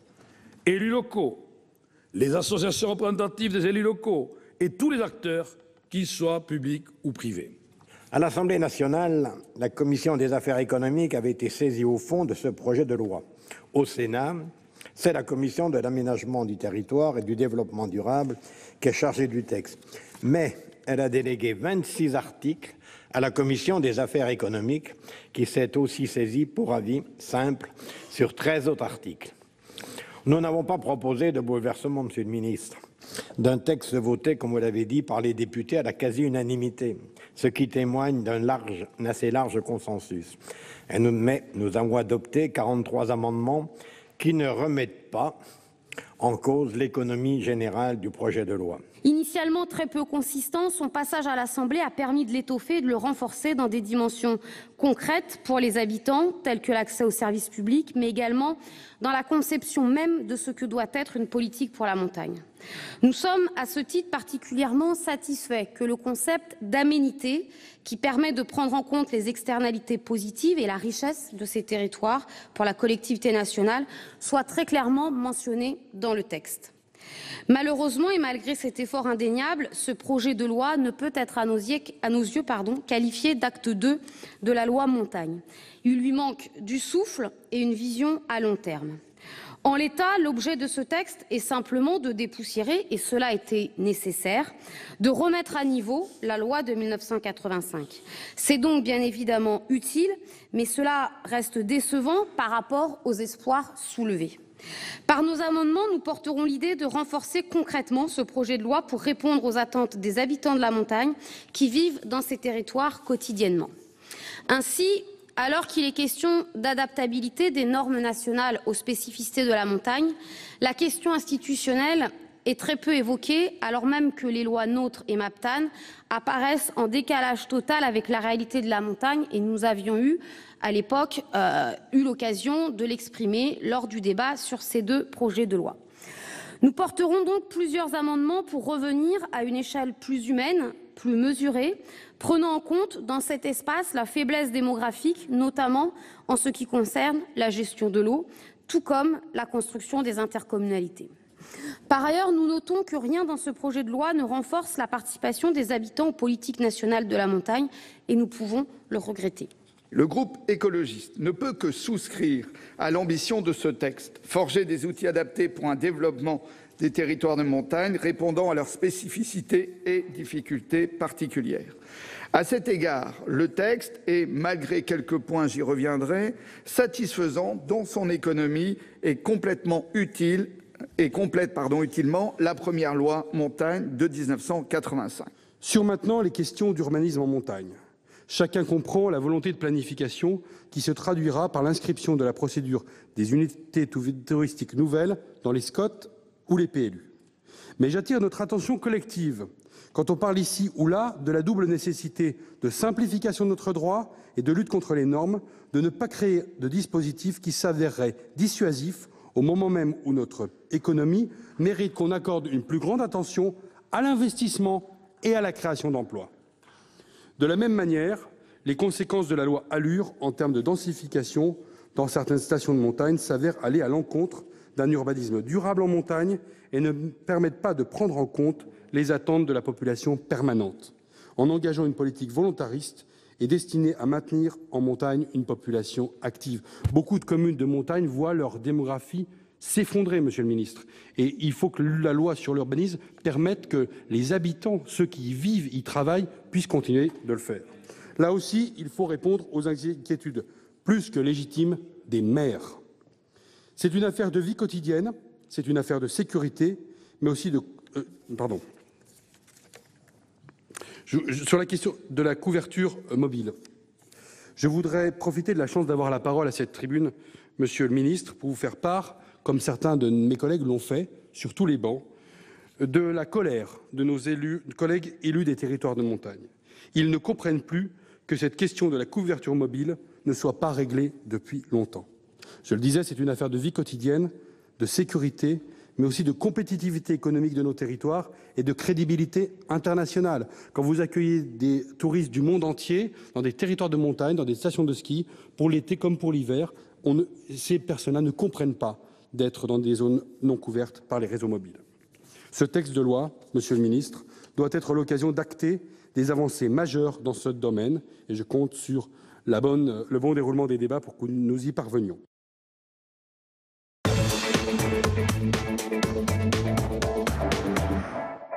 C'est la fin de cette édition. Merci à vous de l'avoir suivi. Bonne soirée et à mercredi.